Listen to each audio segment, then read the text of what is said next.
This is the Big O Show.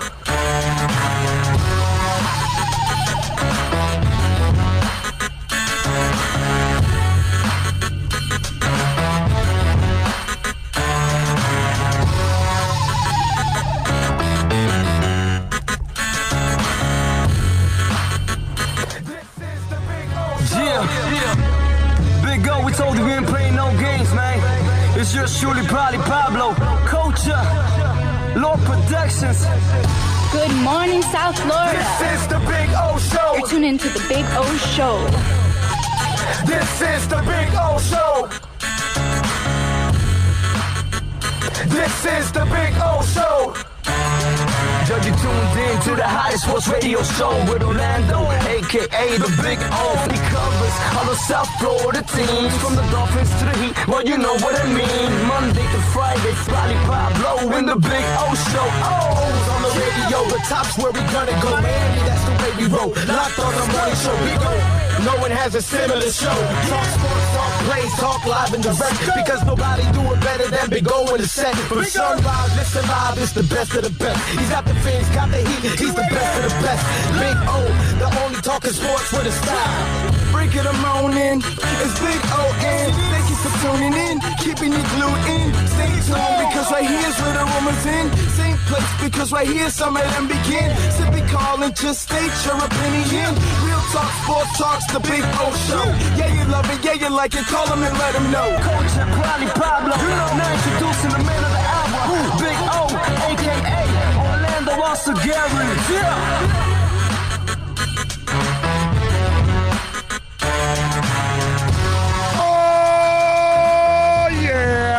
We are ready to rock. We are ready to roll. Yes, sir. I was just commenting there on the chat board. I saw DJ Gallagher beat Omar Lopez by, I would imagine, by seconds, because we logged on and they both logged on at 10:52 a.m. So within seconds, DJ Gallagher was the first on the board there on the chat board. So congratulations to DJ Gallagher. Photo finish on trying to get in. Yeah, because it's Omar every day. So somebody unseated Omar today. So welcome aboard to everybody. Hope you guys had, and ladies out there, of course, had a fantastic weekend, since we always have also the ladies chiming in on the program, and we always appreciate that. Always nice to see both sides of the fence participating on the show. So just got the alarm. By the way, we got to go on in 5 minutes. There you go. Yeah, that's right. We are on a little earlier today, so just one of those things. I mean, we're ready and just said, all right, let's fire it off. Let's get it going. Plenty of things to talk about, as always. Fresh off the weekend, and it's again a screwed up weekend. We had 15,000 cases yesterday. The good thing is that the death rate went down to 300 and something, which is not good to lose 300 and something Americans, but it was like at 700 and something on Saturday, which is now, the weekends were the lower numbers. Now the weekends, the cases are skyrocketing. The deaths had gone up over the weekend. And so now, I don't know when this is going to turn, because everywhere you look, people still aren't wearing their masks and all kinds of stuff. So it's screwed up. Nate Solder warned everybody, said no football if the NFL fails to keep the players safe. And you see over the weekend, in fact, there's a game, I didn't even look right now if it's playing this morning for the MLS. They've canceled it 3 times, the DC United game, and they were supposed to play this morning. I'm not even sure if they are. I'll look it up now and see if they're actually playing. Yes, they are. They're in the 84th minute, the Toronto and DC United game. Toronto's leading 2-1. I was watching the Real Salt Lake Colorado game last night. Real Salt Lake dominated. Colorado's just not good. So I watched a lot of soccer over the weekend. But speaking of the other football, if you saw what was going on with the NFL, Nate Solder kind of came out and said, hey, you guys better get your stuff straightened out here, because if you don't, then you know what, there might not be any football this year. And it says, if the NFL doesn't do their part to keep the players healthy, there is no football in 2020, Nate Solder tweeted out on Friday. It's that simple. And look, I've been kind of showing you guys that I told you it's the Major League movie all over again, where the guys are winning and they take a piece of clothing off of her, and kind of leave her naked at the end of the race. And that's basically what's been going on with the NFL, right? They've lost their mini camps. They lost their Hall of Fame game. They lost their Hall of Fame ceremonies. They're losing half their preseason. And eventually they'll probably lose the season. I hate to say it. But on the college side, you're already seeing it. Okay? You're already seeing it. Ivy League is pushing it to spring. These other leagues now, the Big Ten and all that, say, well, we're going to go to conference games. They're just kidding themselves because it's just a precursor to, you know what, we got to push it to the spring. Because they're not going to cancel it. There's too much money involved. So they're not going to cancel it. What they will do is push it back to the spring to give themselves an opportunity. I don't know if you caught Greg Sankey, the commissioner of the SEC, and he came out and said, hey, we're running out of time to try to get this thing right. And that's because by now we all expected to have this under control. Okay? And you know why? Because then we all thought, okay, we could get back to our normal lives. And I'll give you an example, Bill, where people are overreacting. Great White had an open concert, okay? No masks, no nothing. Now, where were they? Okay, see, you saw your reaction at first, right? But then you backtrack now and you asked, where are they? Is it the new drive-through concept? No. People were standing next to each other with no masks whatsoever. Now, they did it in North Dakota. Places barely touched. Okay. Hold on a second. Barely touched. Let me. The reality, actuality. Let me explain to you what happened yesterday in North Dakota. Okay. They had 91 cases in the entire state, 0 dead. Okay. You got the camera all messed up there. It's focused on the remotes and all kinds of stuff there. Anyway, so you guys get to see some remotes and stuff up close. It's pretty good. So 91 cases in North Dakota, 0 dead. They've had a total of 4,334 cases since this whole thing started. I just want you to know, Florida had 15,300 cases to their 91. We had 45 dead to their 0. And their 4,334 cases since it started compared to our 269,811 just in our state. So some people are killing Great White. I think it's kind of unfair. You know why? Because that's where we wanted to be so we can have football. So you and I can go to concerts. With those kind of numbers, you could actually do stuff. You can do everything while you're doing that. There's no cases. I mean, give me a break, dude. 91 cases in an entire state? That's nothing. 0 dead? So, but it's North Dakota. I'm sorry if you live in North Dakota, if you're from North Dakota with what I'm about to say, but nobody lives there. Yeah, you got a neighbor like every, 3 or 4 miles? I mean, their entire state's population is probably, I don't know, is it more than Dade County? I'm not even sure. I don't even know. What's go look at it. Look at it. Tell me what the population I'm willing to bet that they don't touch 1 million. Well, look it up. North Dakota. Tell me how much population that state has. Doesn't have much, but you could do it there. You could get away with it. And I think that's what we all thought we were going to be at. We thought we were going to be North Dakota.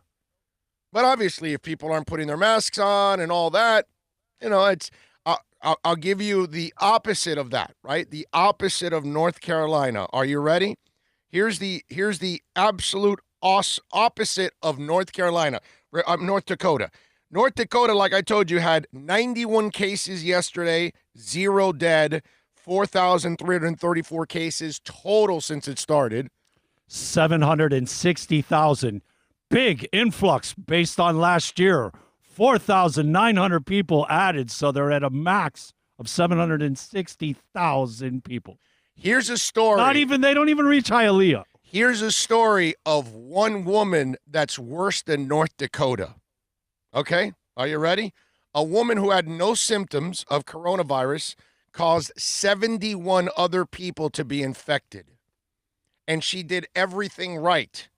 Tracing showed the woman was the source of dozens of infections as she returned back to her home in the province of Heilongjiang province in China. Okay? She is believed to have done everything right. She traveled alone to her home, quarantined herself for 14 days, ordering food to be left outside of her door, saw no one. Scientists believe neighbors were infected by traveling in a lift she used at her apartment block and touching the buttons inside. Well, how do we touch buttons? Knuckles. Knuckles, don't use your fingers, or try to get your shirt and use the finger through the shirt, okay? Anyway, so despite not coming into contact with anyone, she became patient zero in her neighborhood's outbreak. Antibody tests would later reveal she was asymptomatic of a coronavirus carrier. 3 weeks after she returned home, her downstairs neighbor and 4 neighbors' close contact tested positive. The neighbors had not crossed paths, but scientists say they used the same elevator at different times. 3 days later, on March 29, the mother and boyfriend attended a party, interacting with another man. By April 10th, all 6 had tested positive. The man from the party had a stroke before testing positive for COVID-19. He went to the hospital April 2nd where his sons cared for him. The sons later tested positive too. 3 of them interacted with the hospital staff and other patients, unknowingly passing the virus on to them as well. A total of 28 people were infected. The man was moved from to a second hospital, catalyzing another series of infections, which by mid-April meant 70 people were infected, which could be tracked to the neighbor's case. Okay? It's just researchers say that the downstairs neighbor likely became infected by using the elevator in the building after asymptomatic carriers had ridden in it, adding that they believe the transmission likely occurred when they touched surfaces and buttons in the elevator. The study claims the issue with coronavirus in lifts is that they are small enclosed indoor spaces which are ideal for the virus to spread as it gets into the air and infects persons cough, sneezes, and speaks. Lifts also tend to lack strong airflow, which means people can leave virus behind. The lifespan of a virus on different surfaces depends on surrounding temperatures, humidity, and types of surfaces and other factors. But 2 studies found that it lasts longest, up to 7 days, on stainless steel and plastics, which are commonly found in elevators, so buttons and doors could harbor viral particles for days. 1 person, 70 people infected. Okay? I got to give them props. Good tracing. Right, well, that's China. Okay. That's, that's how New York's been doing that too. You've got to New York invest. had a day where nobody died, man, over the weekend. Yeah.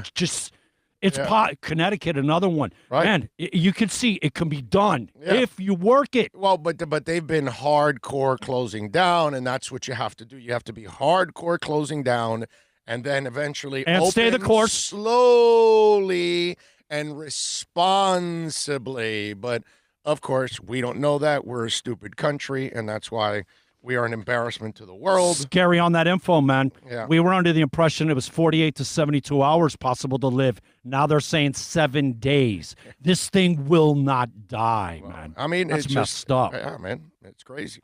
So, and over the weekend, Betty DeVos, right? She comes out. She is the U.S. Secretary of Education. And I got to tell you something. To me, this is criminal, what they're about to do. I get it. We got to get kids back in school. I understand that. I totally understand that. I also understand that there are parents that need to work and can't afford to have their kids at home. And it stops them. I get that. And I get parents that can't afford daycare. I get all of that. But do we do it at the risk of killing human beings? That's the part I don't understand. So Betty DeVos, the U.S. Secretary was on TV over the weekend, and she was talking about that they have to open the schools. But I want you to listen to her explanation. Okay, if you follow me on Twitter, you saw that I posted this already on Twitter. Here's Betsy DeVos. Okay, go ahead. Nothing in the data that would suggest that kids being back in school is dangerous to them. Okay, so the idea that kids being back at school is not dangerous to them is, okay, I get that the kids have a longer, that I get the kids can fight this off a lot easier, but the teachers can't. The teachers are old. The administrators are old, okay? The cafeteria folks, they're not young normally. The custodial folks in the custodial arts are not young either, okay? All the people that are around these kids are older. They're the ones that are at a major risk. So it's easy for her to say that the kids aren't, and she's right, that kids have a better chance of surviving this. It's not perfect either, because we do have kids that have, if they have any kind of pre-existing conditions. I know if my kid had a pre-existing condition, I would not send him or her to school. There's no way I would do that, because we already know that this thing finishes you off. Whatever you may have, forget it, dude. You're done. Asthma, diabetes, heart condition, whatever, any kind of breathing situation, you're done with this thing. And so I get that the kids might be able to fight it off, but then they're all going to be. I just told you a story about a woman that infected 70 people. If we send millions of kids back to school, how do you think this is going to work out? So it's not a matter that we want to cheat the kids out of education. We don't want to cheat hardworking parents and put them in a much more difficult situation. There is no perfect answer for this. Now, there is only one way to combat it. But if we keep throwing logs on the fire, which are human beings, how the hell are we going to turn this fire off? Because that's all we're doing. We keep throwing logs on the fire. You don't wear a mask? Log on the fire. You bunch up with a whole bunch of people? Log on the fire. You're touching things with your bare hands? Log on the fire. You go cough on somebody? Log on the fire. Now we're going to send millions of kids back, and kids, you think they're going to keep their masks on? You think they're going to keep their hands off of each other? You think they're not going to share drinks and kisses and all that? Oh, it's my boyfriend. That's my girlfriend. Oh, we got to hold hands. We got to kiss. You're not going to stop any of that. Just like in college football, you're not stopping 100 males from going out and getting laid. I just saw on one of the websites an IG model who said she got an invite from an NBA player to go to the bubble. She won't mention who the NBA player is, but she wants a chance to still have a date. Well, I mean, but she goes, you think this thing's going to – no, she's the one that was pointing out, you think this is going to last? I just got invited to the NBA bubble. So if the players already – if they're inviting you, they have a way of sneaking you in, you know, and any guy that's willing to invite an IG model over, then he's going to get infected. And I just told you the story of a woman infecting 70 people. There's a reason why I told you that story, because it kind of ties to everything I've been talking about, from Nate Solder to Betsy DeVos. Okay? I mean, I've kind of weaved it all together for you, and it's crazy. And to think that we are just going to stoke the fire, and you think that these football players, these college football players, are going. The NBA is having trouble keeping everybody healthy. Okay, the MLS is having trouble keeping everybody healthy, and they're in bubbles. Okay, they're in bubbles, and that's. Imagine what football and baseball and even soccer, because soccer's having their issues and they're in a bubble.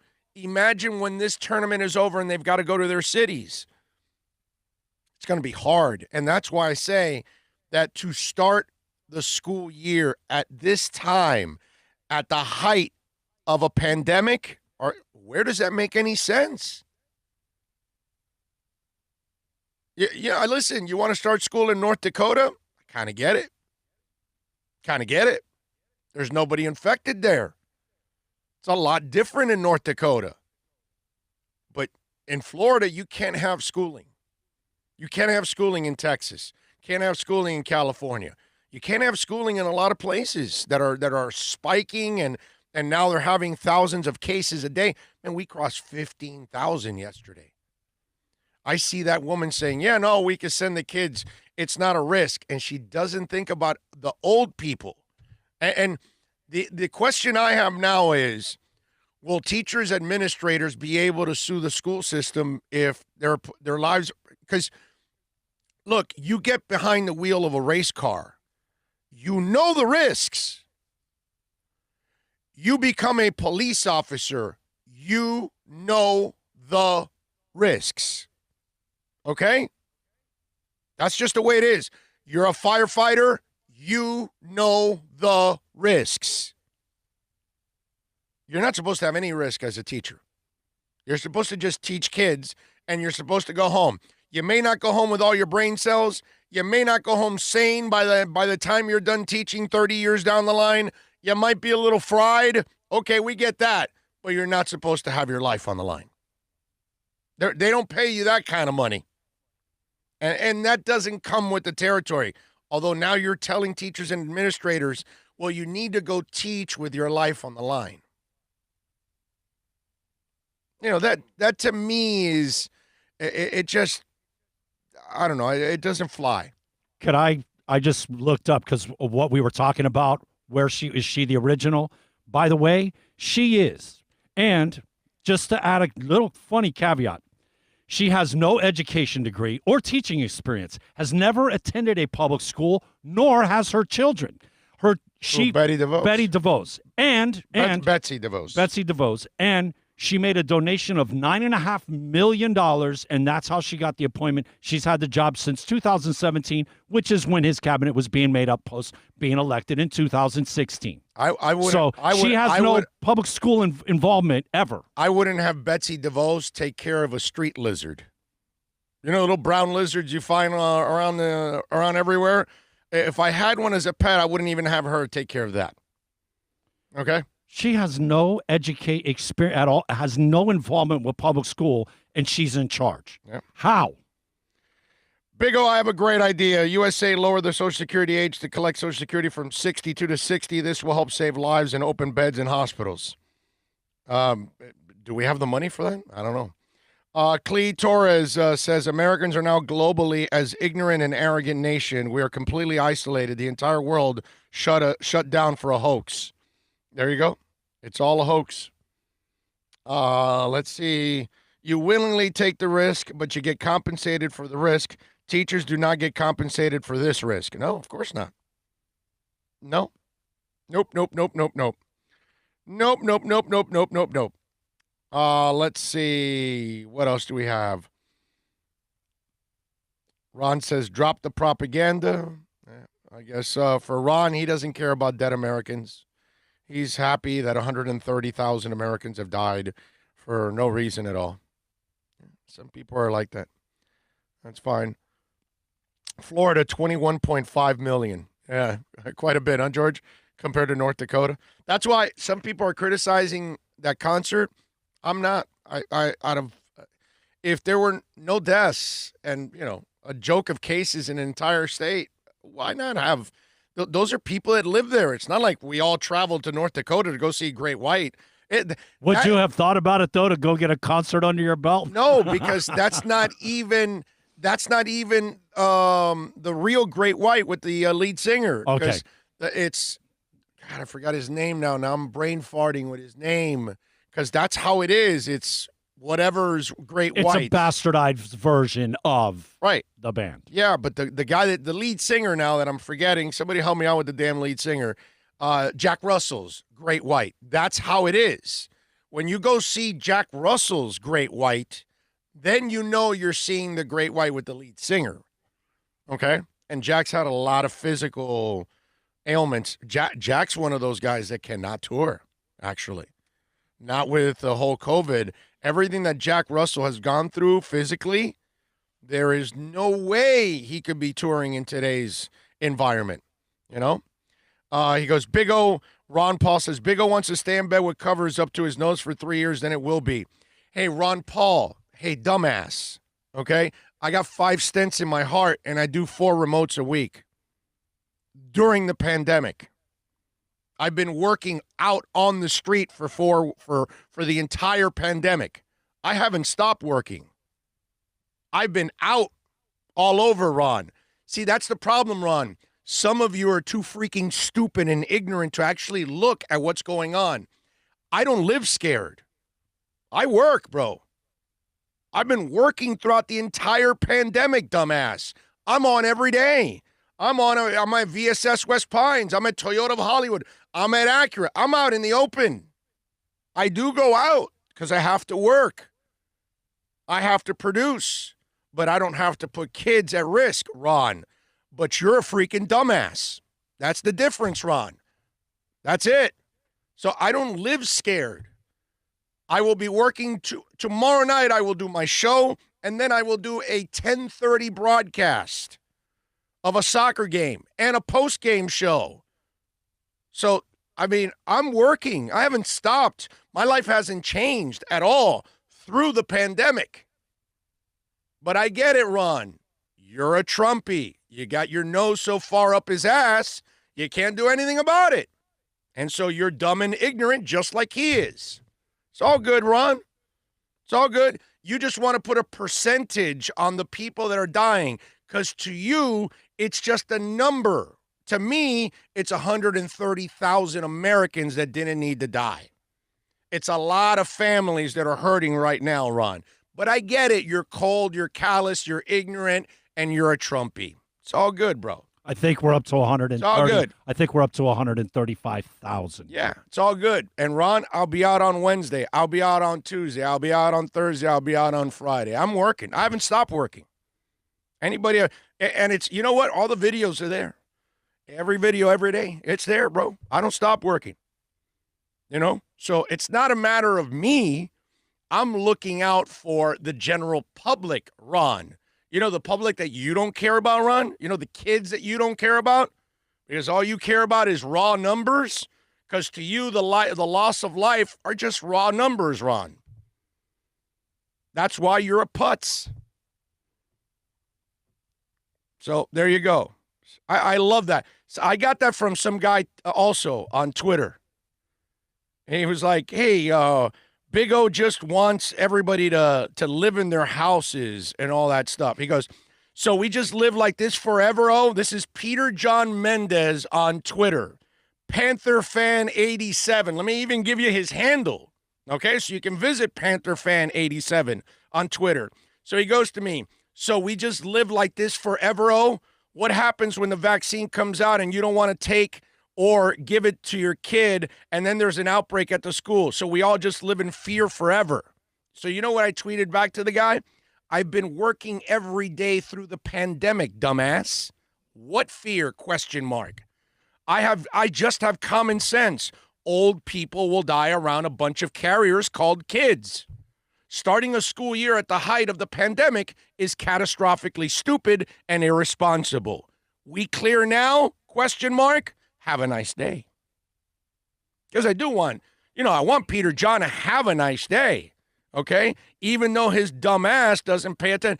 Yeah, like somebody's going to tell me about living in fear, okay? Meanwhile, my ass hasn't stopped working.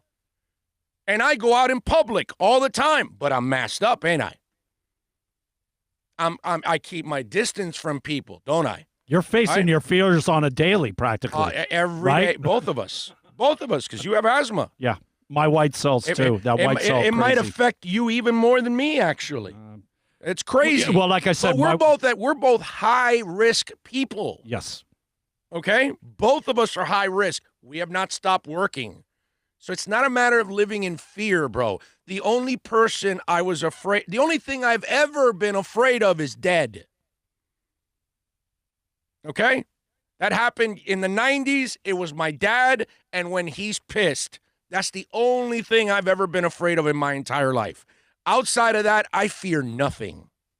Okay? Only my dad when he was pissed, and he's no longer with us, so I got nothing to fear. But I do fear for children.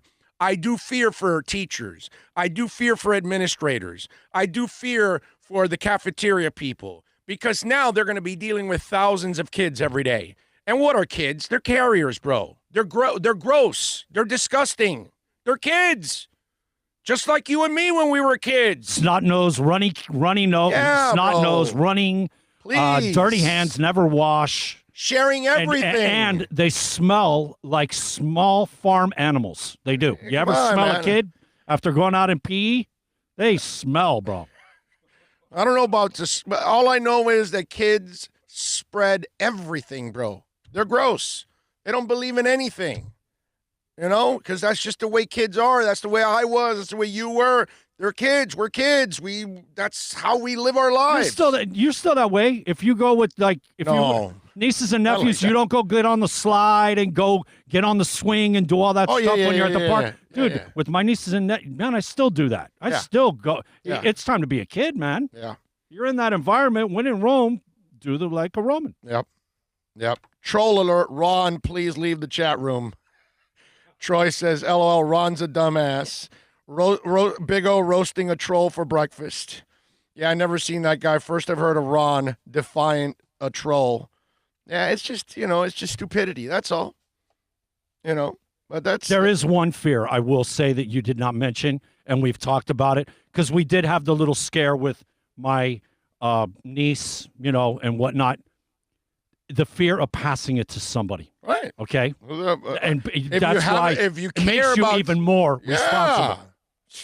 Yeah. I mean, if any of us have a heart, dude, okay, you'd feel so crappy if you gave it to somebody. And if you gave it to them, they went through a terrible experience or suffered some serious setback from it, or God forbid, passed away. Can you imagine that? I don't even want that burden on me. That you want fear? That's my fear. I would fear that more than anything else. I don't want to give it to anybody, bro. I don't want to get it, and I certainly don't want to give it to somebody. That's ridiculous. But, we're going to live in fear and all this. No, man. It's not a matter of living in fear forever or anything like that. Eventually, we'll get past this. But the problem is we live in a microwave society, and we need to get over this in 5 minutes. That's the problem. I was listening to a show that they were talking about. Inter Miami. Well, should we question what the coach is doing right now? It's like, wait a minute, he's only had the players for a couple of games. He doesn't know what these guys can do. You know what I mean? It's like he doesn't know what they can do. He's got to figure everything out. It takes a while. It's an expansion team.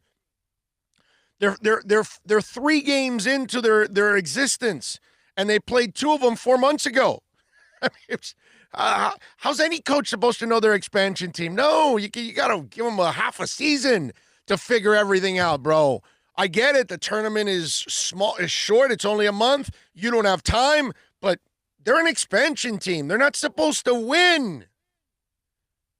And it's like, well, should we question? No, there's no questioning the coach in an expansion year in their 3rd game. It's no. And just what that is, though? But it's this attitude that we've got to turn it around right away. It's like if football starts this year in the NFL, we'll have guys that think the Dolphins can make it to the Super Bowl, and it's like, yo, relax, bro. If they get to 500, it would be an amazing accomplishment. But no, we got to get to, Super Bowl. It's like, whoa. If maybe Tua can take the field in week 2, having no offseason, and he'll carry us all the way. That's what it is. And this is, we need to fix things and correct them right away. And it takes a while, and it's going to take a while for us to get over this. And it's going to take us even longer if we're stupid. The late, great Jim Mandich used to say, life is hard enough. It's even harder when you're dumb. You know, that was the Mad Dog. Not the exact voice, obviously. Mad Dog, I'm sorry. Tried to do my best. But that was the Mad Dog. Right there. And he was 1,000% right. He used to say that all the time on radio. And he's right. And we're learning. And right now, it's a perfect example. And you got the Karens all over the world, and they refuse to put on their masks. And there you go. You just keep spreading it, man. Keep spreading it, you know. But, of course, it's a hoax, you know. It's a hoax. Maybe. And then we got dumbasses like Ron, you know, that just are too stupid and too ignorant. And they're either too stupid or too ignorant, or they're just trolls. I don't know which one. I'm going to go with too stupid and ignorant, because that's kind of what it is with Ron. That's what it looks like. Maybe our Inter Miami questioning of the team was 4 months of vented up sports analogy that he had to unleash on the Miami team. Yeah. You know, because he hasn't had a sports team to go, hey, you're screwing it up. Yeah. No, I'm with you. All right. We hit the halfway mark here of the hour, the bottom part of the hour. Let's break this time on time. Wednesday, by the way, we'll be out at VSS West Pines. I think it'll be late in the afternoon, by the way, because Tuesday, it's a 10:30 game. It's a 2-hour soccer game. That's the beauty of soccer. You're not going to play 4 overtimes, and there's not going to be 15 extra innings, okay? You're out in 2 hours. But then we have the postgame show, and then I have a drive from Fort Lauderdale to West Kendall, and then I got to wake up to do the show. Something tells me I don't want to be dragging ass, so I'm not going to be doing an 11 or 12 a.m. show, 12 or noon show from VSS West Pines. I think we'll be on like maybe in the afternoon, like 2, 3 in the afternoon or something. So it'll be an afternoon show on Wednesday. I just want to warn you, because there's no way. This show is going to morph into something else. I will tell you this. It's going to happen, unfortunately, because of my new responsibilities with Inter Miami. I've got to build an entire radio station, and it's going to take up a lot of my time. So this show will go through some kind of an adjustment. It'll be an everyday thing, but it won't be the same times anymore. It won't be in the mornings. Right now, we'll be able to keep it mostly in the mornings, but then there'll be things that will alter it down the line. You know what I mean? And so for those of you that follow us on a live basis, you know, I want to apologize ahead of time, because my life has, you know, gotten a little bit more complicated. Thank the Lord, by the way. I'm super happy that it's that much more complicated. But things like this, like on Tuesday, I have a really late broadcast. I'm going to sleep in, man. I am. I'm just, I'm not going to kill myself to sleep 5 hours. We'd rather have the regular O than a half-assed O. Yeah, okay? yeah, Let's be honest. Yeah. A couple hours. Yeah, I don't want to go in And there. look, the morphing, it's only going to be the time. The show is going to stay the same. Yeah, the show's the same. It It will move around the time That's slot. all. That's all. That's adjustment on the fly. I will have no choice to do that. I'm going to have to move the show around to get it in and get our broadcast in every day. So for those of you that follow us live, and I appreciate it immensely. I know the major part of the audience is it's really podcasting. It's all downloading at their discrepancy, because that's how this world is nowadays. You know what I mean? So it's like last night, the Real Salt Lake game was going on, and I didn't watch it right on time. I watched it like a half in. I started to watch it, from the beginning, but I mean, it was already a half in because I didn't have time. I was working, and so I had to get that done. But anyway, let's take a quick break. We'll be at VSS West Pines, 12397 Pembroke Road. Hey, mention my name, get 20% off. That's right, 12397 Pembroke Road. You need a water bong? You'll get 20% off, man. You need rolling papers? You'll get 20% off. You want a hookah? You'll get 20% off. You want the sashimi, right? The stuff that you put in the hookah, and they've got CBD sashimi, right? I think it's I don't know why I think I'm getting it mixed with sushi.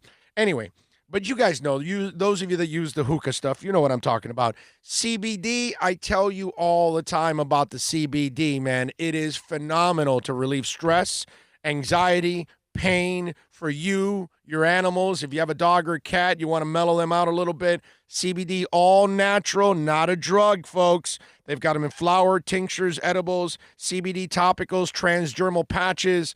They've got it all for you. Go see Jose and all the great people out there. They'll educate you in the process. Tell them that Big O sent you. 20% off 12397 Pembroke Road. And you can order by phone, 954-613-3367, curbside pickup. So if you don't want to go in with your mask, okay? If you go in, you've got to wear your mask. All right? So wear your mask when you go in. That is so beastly, man. That is awesome. Yeah, this is one of my new ones. Little maiden. Okay? Got your fix. I got my maiden. That is awesome. Had to get a number of the beast. But anyway, so wear your mask. All right? I always have my mask at hand, always. So you can wear your mask too at vsswestpines.com. It's a buyer's market at Toyota of Hollywood. Over 1,500 Toyotas on the ground, and truckloads just keep on coming. Now pay up to 50% less. 2020 Camry, not $29,000, $17,775. 2020 Corolla, not $22,000, $13,775. Buy a new 2020 Toyota with 0 down and 0% financing, or we'll make your payments till 2021. At Toyota of Hollywood, the #1 volume Toyota dealer on 441 between Hollywood Boulevard and Sheridan Street. Are you tired of watching the same old travel videos on the internet? Well, then check out MikeNoGoZones.com, a travel documentary that's breaking barriers. I go to the places that the media tells you to fear, where no one else dares to go. Baltimore, Opelika, South Side of Chicago, and more. Go to MikeNoGoZones.com. No one expects to get into a crash, but I expect you to go to accidentlawfirm.com if you do. Make sure when hiring a driver, you go through a rideshare app so that you can be covered by the insurance, which can be up to $1 million, whether you're a passenger or a driver. In other words, don't try to save a few bucks by paying cash instead of going through the app. I'm attorney Bobby Nunez from Nunez Law in Miami, and we're here to help you through the process. Are you tired of watching the same old... America's safest and best-selling compact luxury SUV is at Acura of Pembroke Pines, and this is how we do it. RDX, $339 a month at Acura of Pembroke Pines, the #1 volume Acura dealer.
We're back.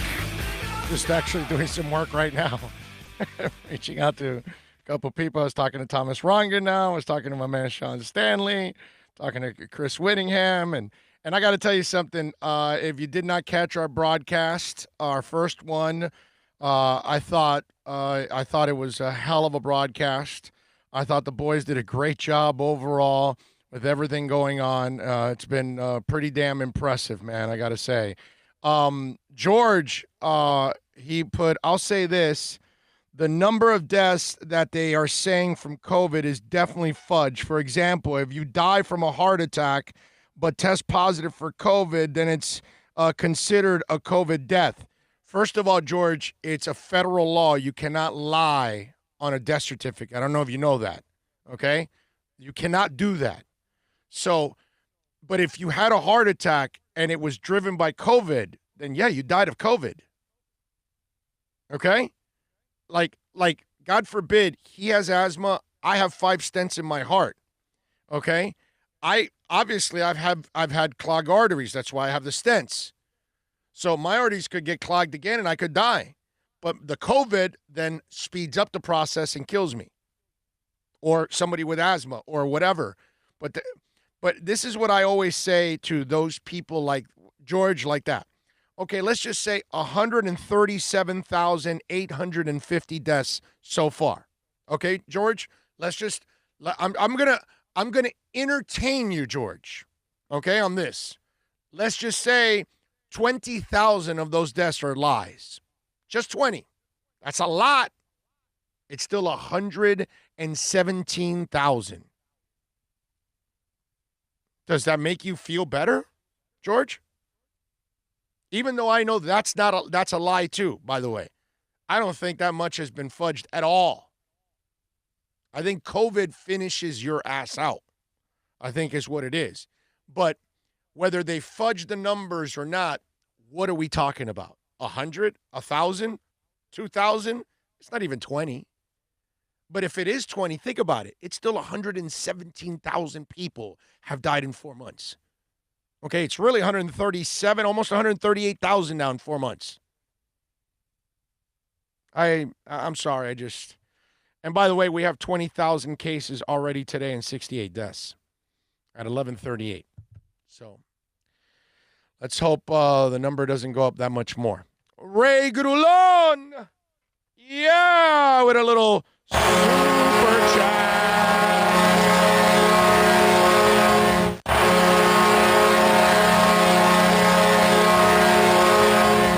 Thank you, Ray. Thank you, my man. Appreciate you chiming in on the super chat. The first super chat of the day says, thank you, Big O, for always being honest and straightforward. We need more of you. Thank you, Ray. That's very nice of you, my man. That is too kind. And we will do our best to keep chiming on here, man, and cranking out. You know what I mean? It's just going to be a little bit of an adjustment that's coming up. You know, but outside of that, everything should be just fine. Did you notice a tactic that is going on now with all of this? And it's a disturbing tactic that's going on.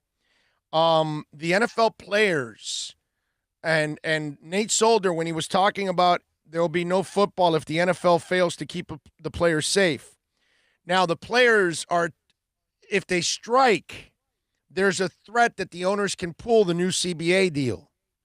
So then that would cause problems because now with everything with COVID and the financial hits, they may even get a worse deal down the line, right? So it's almost like a threat. So how do the players say, well, wait a minute, you guys aren't making this safe and you're forcing us to play and you're threatening us because you could take the CBA away from us. That's a threat. So now Betsy DeVos tells the teachers and administrators, you got to risk your lives. You got to go teach kids every single day. Kids are the worst. They are the carriers out there. So you know what the answer to a teacher is? Probably furlough, which means they don't get paid. They don't get service time for their pension. And what, they'll hold their job for a year. But meanwhile, you're set back financially. So now you're threatened, and you should be given the flexibility, and so should all the students in the middle of a pandemic, that you should be able to, you want to teach virtually? Go ahead. Do you know how many teachers have pre-existing conditions, and you're going to make them go into classrooms? It's crazy. So now you threaten them because they don't get paid, they don't get service time, and they don't have an option to teach virtually from home. Because that's what every teacher should have. They should have the option that I want to teach in a classroom, or this year I want to teach virtually because the classroom is not safe. Am I wrong or am I right? And then we have the President of the United States, who is now threatening schools that he won't give them the monies that they need for their budgets if they don't open. Very interesting way that people are choosing to do business in this country. Very interesting way that you are communicating with your employees.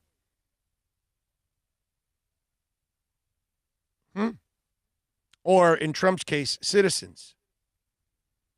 You know, it's to threaten schools that you won't get the resources you need if you don't open. How disgusting is that?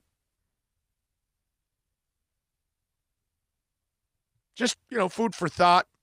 I think you guys should be looking at and paying attention, because it's just a trend I see all over the place, and it's disturbing. You're asking people to risk their lives, and yet you give them no options. And the options are, and the threats are what's scaring them into possibly doing what you want. Doesn't seem like the way to work with people. I'm just saying. It's pretty disturbing. 786-322-1105 if you want to get in on the accidentlawfirm.com text line. That's 786-322-1105 if you want to get in on the accidentlawfirm.com text line. Oh, I got an aunt that got a stroke, but when she got to the hospital, she tested positive, and she was in the hospital for a month, and she tested negative 2 times for her to come out. Corona is real, but the people that say this is a hoax is ignorant. It's because they follow the guy at the top. And if the guy at the top keeps saying hoax, the guy at the top said, well, why don't you drink disinfectant? And then there were 2 people in England that drank the disinfectant because Trump said it. I mean, it's just, you have those people, and it's like you're listening to that guy. Wow. Okay. Like, think for yourselves, maybe, Don't listen to the Democrats. Don't listen to the Republicans. Watch. Pay attention to what's going on. It's pretty simple to decipher. You don't need a politician to tell you what's going on. You can see it. It's pretty bad. Hospitals everywhere are filling up. Death rate is going up. It's becoming more contagious than ever. I mean, it's just like, all we keep doing is watching people do all the wrong things. And that's why. You're right, Big O. By law, they can't change it. COVID is definitely real. I'm just saying that the positive test, you must mean, definitely goes towards the overall COVID number. That was my only point here. Yeah, but the COVID is the reason why they're dying. It doesn't matter what pre-existing condition you have. What brought that pre-existing condition forward and to kill you was COVID. So COVID is the reason why you died. You may have high blood pressure, and you would have lived another 5, 10, 15, 20 years. But the COVID killed you in 5 minutes. The complications because of COVID is what takes you out. Oh, by the way, AIDS has done that too. Oh, yeah. If you had pre-existing conditions and you got AIDS, and then it took you out. It finished you off because you had a pre-existing condition, and you cannot get AIDS because then that would lower your immune system and then expose you to whatever pre-existing condition you had, and it was over. So that's what it is. They're not fudging any numbers, man. That's the same idea as people in the hospital dying from pneumonia. Right. It's because they have this condition that they contracted pneumonia and they died. Exactly. Yes. Understand, people, the ramifications. A lot of people that had AIDS died of pneumonia, actually. Yeah. And it's not the That's pneumonia. The majority it's the AIDS that killed you. Yes, exactly. It's just the way it is. I work in IT, and I've seen the money cost to virtualize a business. The government does not want to pay public schools to convert to this model due to high cost, yet they're willing to give tax breaks. See, Marco, this is not about money, my brother. And that's the problem. If you start thinking about money at the moment, if virtual sucks, let me explain to you all this. Virtual teaching blows. I know that. I understand that. But it's the only teaching you should be doing right now.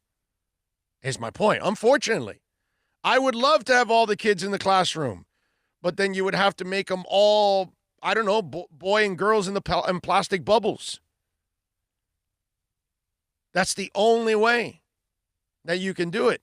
Where everybody, have you seen those gyms that they're all in their own cubicles?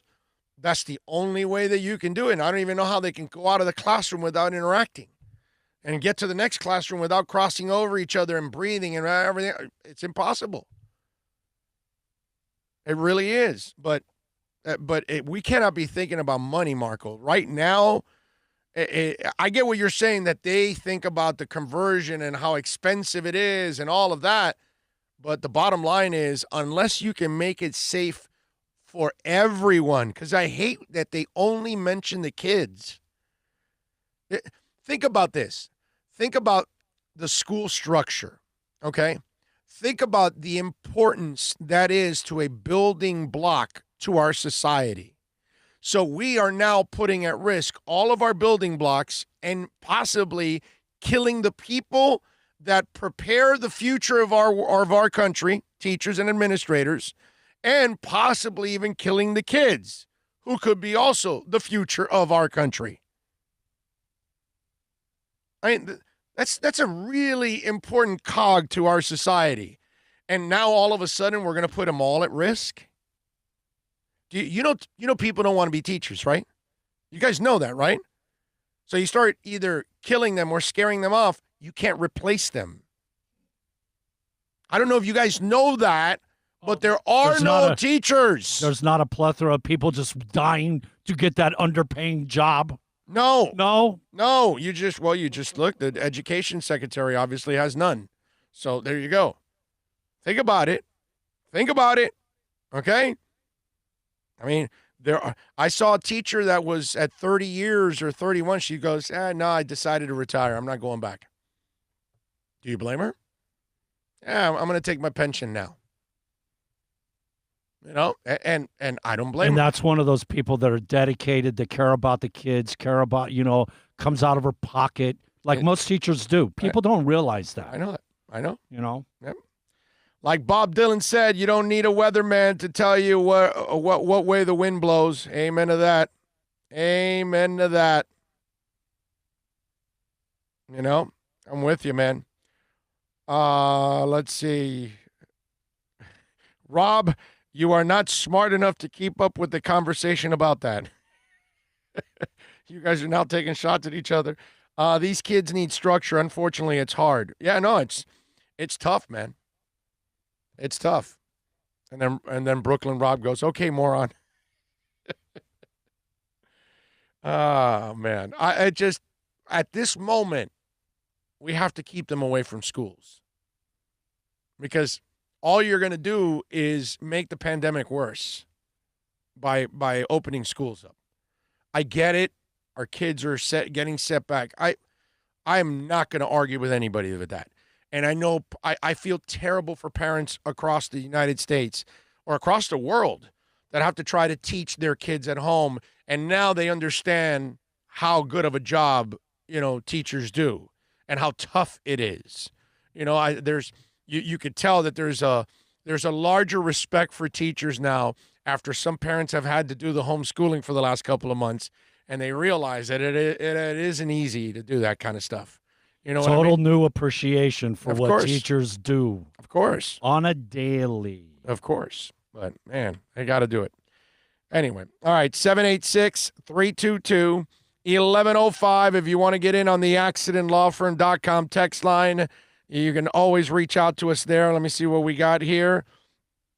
Well, you sent me a blank, some blank there. Somebody sent some, but it was blank. My first new appreciation for teachers was when I was dating the daughter during summer. Her mom was the head of the science department at Hialeah.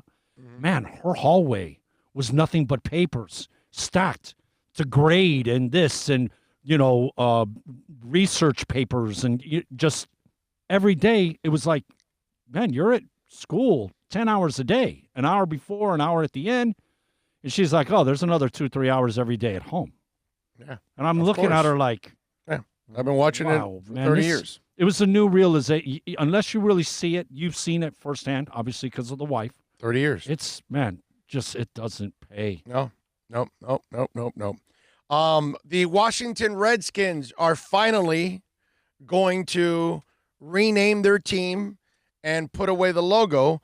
The franchise, 10 days after announcing a thorough review, it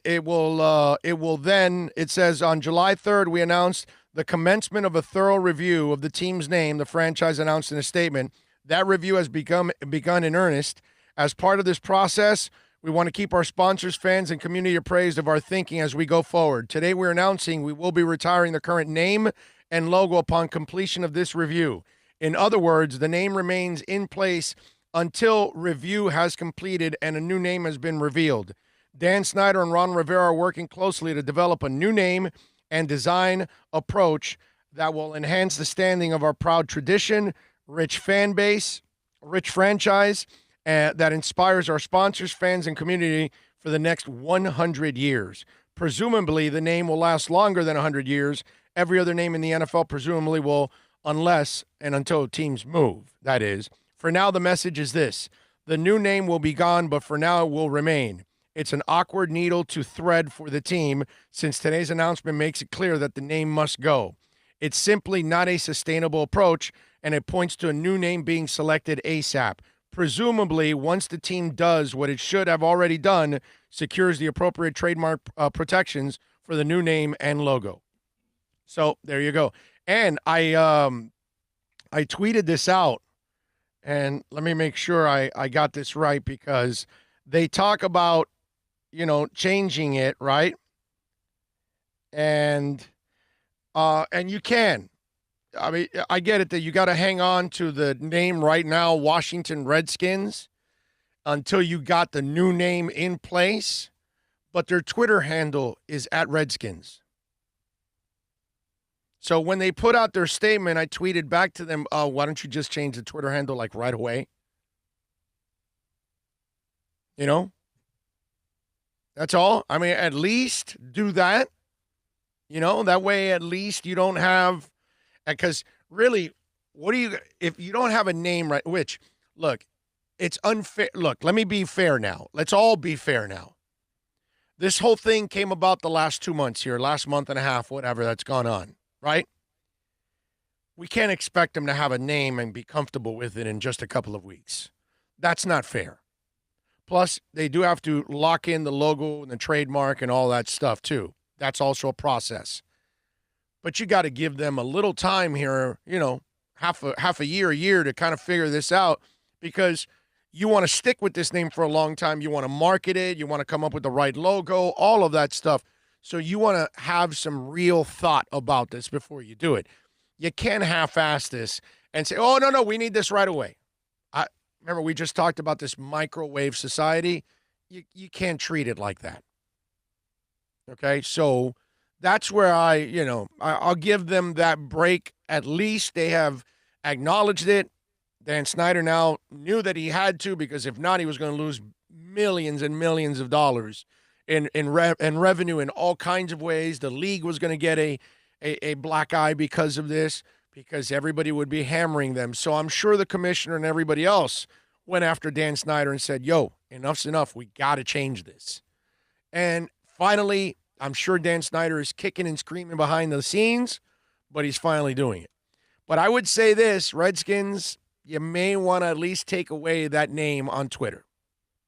@Redskins, at least make that step forward, at least on social media. You can't change the team name, but put Washington NFL, NFL Washington or whatever you want, but do something at least that kind of can let you get by on Twitter, because it's @Redskins, It's tough. It's not even Washington Redskins, because it's Miami Dolphins. You know what I mean? Now, there are teams, Buccaneers and Steelers and Patriots and Browns. They don't have their city name in front of it. Miami does. Miami has Miami Dolphins. But you might want to take the Redskins off on Twitter. That's all I'm saying. They don't want to get confused with the Dolphins down at the Miami Seaquarium, man. That's what that is. Yeah, exactly. Yeah. And once you change the name Redskins to something else, you lose the blue dot for verification. Because if you're verified as a name and you change the name, like my verification on my Twitter, I'm Big O Show. If I change it to Orlando A, I will lose the verification. And they don't verify anymore. But the Redskins will keep theirs. Twitter's not going to take it off the Washington Redskins. Okay? They'll give it to whatever Washington's new name will be. I'm just saying. The name's offensive enough, take it down, bro. Take it down on Twitter already. You know? Washington Warriors sounds good. It kind of goes with their history too. You know what I mean? I got no problem with Warriors. I'm a fan of the Warriors as it is, the movie, so I'm definitely going to not like that kind of name. There'll be people with the come out and play. That's right. Yes. Yeah. I mean, although they don't really do it with the Golden State Warriors. You rarely hear that. You know?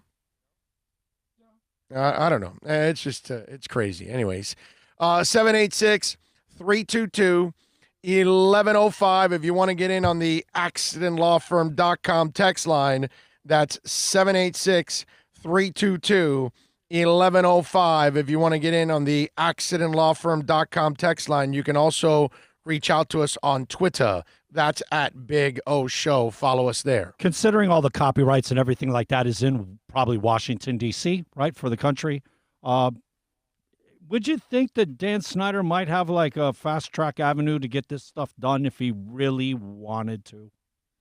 I don't know. Does that not make sense, that, hey, this is an issue. We got to get this done. Let's go. Somebody help me out. I kind of understand what you're saying, but in today's environment, if you get caught doing that and then there are other people waiting and their stuff might be important too, and then puts you in a position that, you get exposed and it's PR. You already have so much bad PR and you're Dan Snyder. So to make it worse, I got you. You may want to stay away from that. You know what I mean? So this isn't like NASA in the Armageddon movie where, you just stole my plans that, I was trying to get copyrighted, Hey, look, this issue has been going on for decades already. People have been talking about this. I've been in the radio business for this is my 30th year that I'm completing. And let me tell you something. It's been going on for 30 years that I've heard people talk about name changing, and he would never do it. So if you have to wait another 6 months or a year with the damn name, then that's what it is, man, and we just wait for it and move on. But like I said, we also have to have some common sense here. You got to give them a little time to figure this out, okay?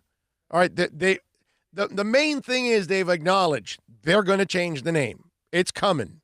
But we got to give them a little time here because it's just not a joke that when you change that rarely happens. You've got to move cities and even that said, sometimes they move cities and keep the stupid name, like the Utah Jazz and the Los Angeles Lakers. That I know it sounds normal to you, but it makes no sense. There are no lakes in LA and there's no Jazz being played in Utah. Okay? Sorry. Jazz is in New Orleans, Lakes are in Minnesota. All right? But they kept them. It is what it is. Marketing-wise, whatever. It's normal to you now to say Los Angeles Lakers.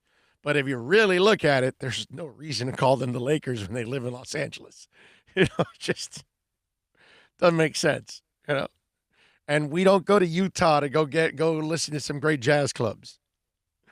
Okay? Go to New Orleans, but not Utah, It's funny stuff. But let's, at least they've acknowledged it and they're going to make a change.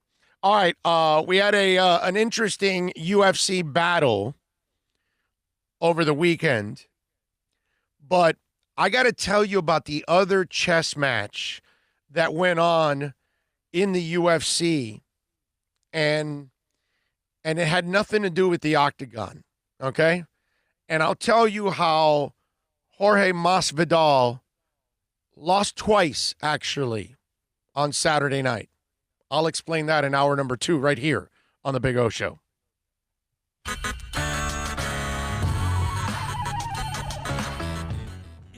Buyer's Market at Toyota of Hollywood. Over 1,500 Toyotas on the ground, and truckloads just keep on coming. Now pay up to 50% less. 2020 Camry, not $29,000, $17,775. 2020 Corolla, not $22,000, $13,775. Buy a new 2020 Toyota with 0 down and 0% financing, or we'll make your payments till 2021 at Toyota of Hollywood, the #1 volume Toyota dealer on 441 between Hollywood Boulevard and Sheridan Street. Are you tired of watching the same old travel videos on the internet? Well, then check out MikeNoGoZones.com, a travel documentary that's breaking barriers. I go to the places that the media tells you to fear, where no one else dares to go. Baltimore, Opelika, South Side of Chicago, and more. Go to MikeNoGoZones.com. No one expects to get into a crash, but I expect you to go to accidentlawfirm.com if you do. Make sure when hiring a driver, you go through a rideshare app so that you can be covered by the insurance, which can be up to $1 million whether you're a passenger or a driver. In other words, don't try to save a few bucks by paying cash instead of going through the app. I'm attorney Bobby Nunez from Nunez Law in Miami, and we're here to help you through the process. Go to accidentlawfirm.com for a free consultation from me, Bobby Nunez. That's accidentlawfirm.com. America's safest and best-selling compact luxury SUV is at Acura of Pembroke Pines, and this is how we do it. RDX, $339 a month at Acura of Pembroke Pines, the #1 volume Acura dealer.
We back. Hour number 2, baby. We're ready to rock and roll. Hope you guys are doing well out there. Hope you're hanging. Hope you had a safe weekend, which is what everybody deserves.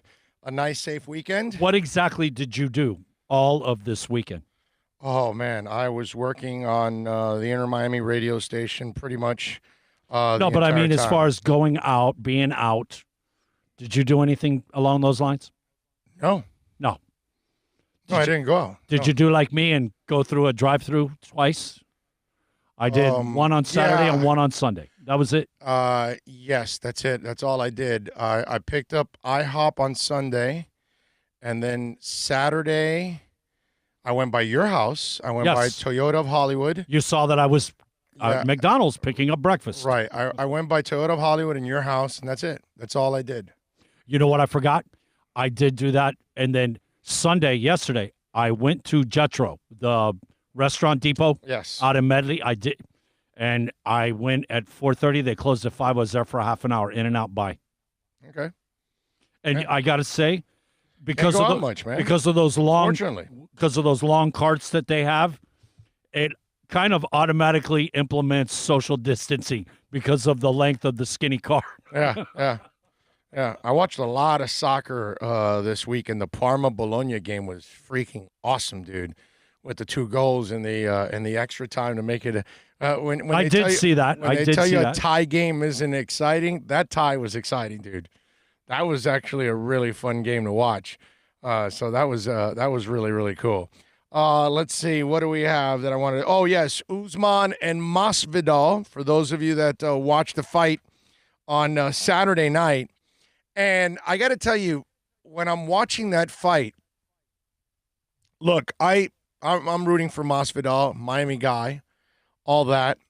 I didn't think he was going to win, like most people, because, you weren't facing a tomato can. You were facing a great champion. And you took the fight with a week's notice. You had to lose 20 pounds. He looked gassed. Dude. He was not sharp. You could tell that the entire week of taking the challenge on and losing all the weight, the only reason Masvidal did not get knocked out or anything is because he's a badass, bro. The guy's a super tough hombre. You know what I mean? Most of us probably end up dead trying to do what he's doing against a guy like Usman. And it's not like he got completely pummeled or anything, but he was dominated, okay? It wasn't like he pounded him into submission, but he controlled the fight. I'm talking about Usman. Usman controlled it. And listen, I'm not an expert, but listening to all the experts, the second that he was going to, Masvidal wanted to avoid the ground. And sure enough, forget it. It was over. It wasn't an entertaining fight by any stretch, right? They rolled around a lot, and Usman controlled the whole thing, but he dominated him. I mean, Masvidal, at no point, he got a couple shots in, but at no point did he ever have any kind of advantage. At any point was he winning the fight. He lost the fight from beginning to end. Okay? I give him credit for staying in there. But to me, that fight, there was a deeper game being played. And Masvidal lost twice that night. Let me explain why he lost twice that night. Right now, you've got Dana White in the middle of a, contract type of situation with Masvidal, with Conor McGregor, and with John Jones, right? Now, Masvidal is a good dude, really doesn't give you a lot of trouble, doesn't give you any trouble, actually. He's not the idiot that John Jones is. John Jones is a moron, does a lot of stupid things. He says that this whole, situation of him getting drunk and the video has changed him. We'll see. Hopefully it does, because Lord knows he's getting older, bro, and eventually won't be able to fight anymore, and that won't save his ass anymore, and eventually it gets uglier down the line. So I hope he does figure it out. But let's just say, Masvidal 1,000 times better than John Jones, okay? I'm talking about a human being, just like doesn't give you problems. but you're in contract negotiations because they both want more money. They both have the same agent, too. Okay? Conor McGregor is a different agent. But Conor McGregor is also kind of a pain in the ass, but he got a taste of money from boxing with Mayweather. He made a lot of money, a lot more than he makes in the UFC. And there's no doubt that Dana has a monopoly. There is nowhere else to go. Bellator does, or anybody else does not pay the kind of money the UFC does. And even saying that, they obviously feel they could get more money. So you've got this hardcore negotiations going on. And, Conor wants this, that. Dana's like, nah, too bad, bro. This is how it is, and you're going to take it whether you like it or not. You've got John Jones. Well, I want more money and this and that. Hey, bro, listen, it is what it is. This is the money. And so he's kind of retired now. And if you caught Dana over the weekend, he was like, well, I hope John Jones, fights again. I root for him, but he does have enough money to retire. Maybe he does, maybe he doesn't. I don't know how smart John has been with his money. Don't know. I do know that he's used a lot of it in legal services. So that's kind of hurt. Anyway, so Dana is, think about this. Conor McGregor, household name. King-size jerk, but a household name. John Jones, household name. King-size jerk, household name. Masvidal has become a household name. Okay? Not a jerk, not a problem, all that. But still, the problem is negotiations, money. So he was holding out too because he wanted more money. So apparently, with the drop-off from the title fight, they needed somebody to step in to fight against Usman. And he was willing to do it, but it came with a price. And so apparently the UFC got close to the price that Masvidal and his camp wanted, so they paid it. But guess what? Masvidal did what Dana wanted him to do. See, Masvidal, after the fight, or even before the fight, was talking about, well, I had a price and they came pretty close to the price, and that's why we're here. Yeah. You know what Dana White did? Dana White goes, well, I need a fighter. I can't just get another guy. Let me go get Masvidal. I'll give him a little more. But guess what happened? More pay-per-views came in because Masvidal took over. So Dana White got more money because more pay-per-views came in because of that. And Masvidal, what you ended up doing was you did Dana White a favor. You bailed him out from his main event. Because if Usman doesn't have a legitimate competitor, then Dana White gets criticized. The UFC gets criticized. Their main event sucks. Now the main event became a box office hit because Masvidal can sell, because Masvidal talks, because Masvidal is a badass. But Masvidal played into Dana White's hands because Dana was like, well, I'll get him. I'll give him a little more. He thinks I'm really, conforming and catering to him, but I'm not. He's just doing me a favor, and he's going to take an ass beating for it. So he's going to learn his lesson that either you do things my way and you'll have a shot, or we could go the hard way, and then I'll use you when I need you and put you in an impossible position, and now you lost. So Masvidal lost the fight, got his ass beat, put his body through torture for a week, okay? Did Dana White a huge favor, bailed him out, and improved his pay-per-view. Because once you stuck in Masvidal, the whole lot of Masvidal fans ended up buying it. Because there's a bunch of you out there that bought it when Masvidal got in. So whatever extra money he gave to Masvidal, he made it 3 times on the back end. He played Masvidal in his camp like a violin. And he got what he wanted. And while Masvidal thought he got what he wanted, money, I'm sure he did not want a week from hell, the loss, and the beating. The check's nice, but you had to do it his way still. You didn't do it your way, Jorge. And so you did still end up playing into Dana White's hands.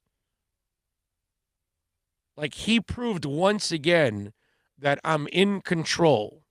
Not the fighters. Because, look, John Jones is out there sitting. Conor McGregor's out there sitting. There are pay-per-view events going on from the UFC every other week now. Fight Island is on. He's making his money. He doesn't need John Jones, and he doesn't need Conor McGregor, and he doesn't need what was her name that she's in wrestling now? I'm forgetting her name, bro. Oh, the one that had the 1 minute wins and everything. The sorest loser in the history of UFC, whatever her name is. You know who I'm talking about. So all these like big names, they keep dropping out, and UFC keeps rolling. I'm just saying, in a moment where maybe Masvidal's camp thinks that he got an edge, I want you to know that you got no edge and you got played completely by Dana White. I mean, totally, man. You got played by Dana White. 786-322-1105 if you want to get in on the accidentlawfirm.com text line. That's 786-322-1105 if you want to get in on the accidentlawfirm.com text line. Ronda Rousey, thank you very much, Josh. You know what that fight Appreciate reminded me of, man? What? Do you remember Mayweather and Pacquiao? There was no action, man. Yeah, well, because it was on the floor. It was a hug fest. Yeah, it was in the floor. It was a hug fest. Yeah, it was in the floor. That's what it was. Yeah, because that's what he. But once you. That's his game. That's his game. I get it, but he should have. In all honesty, should have been able to take him out because you saw Masvidal the way he'd be up against the fence, man, and lay like he was gassed. Yep. Richard goes, I'm a lifelong Democrat, but I learned yesterday that my party was a white supremacist group that aired TBs yesterday was on Black Lives after Civil War. Very disappointed to learn that. Richard, bro, I've been telling you guys, both parties are all screwed up. It's not like the Democrats have anything figured out, and neither do the Republicans. Okay? Come on, man. So I voted for Republicans, and I voted for Democrats. I voted for Reagan, I voted for Bush, and I voted for Bush Jr. And I never saw a Republican candidate ever have the kind of hate groups following them that this guy does. It's it, and the stuff that the Democrats do, like look at the Democrat mayor in Seattle with the autonomous zone. What kind of clownish stuff is that, dude? That's ridiculous. Let's go give a bunch of bums a couple of streets so they can hang out and not pay any bills and not pay rent. Get the hell out of here. Telling you, both parties are screwed up, and each one of them have these extremes. Those are the people. The extreme left and the extreme right are all the people screwing up this country. I keep telling you, it's not normal Republicans and normal Democrats.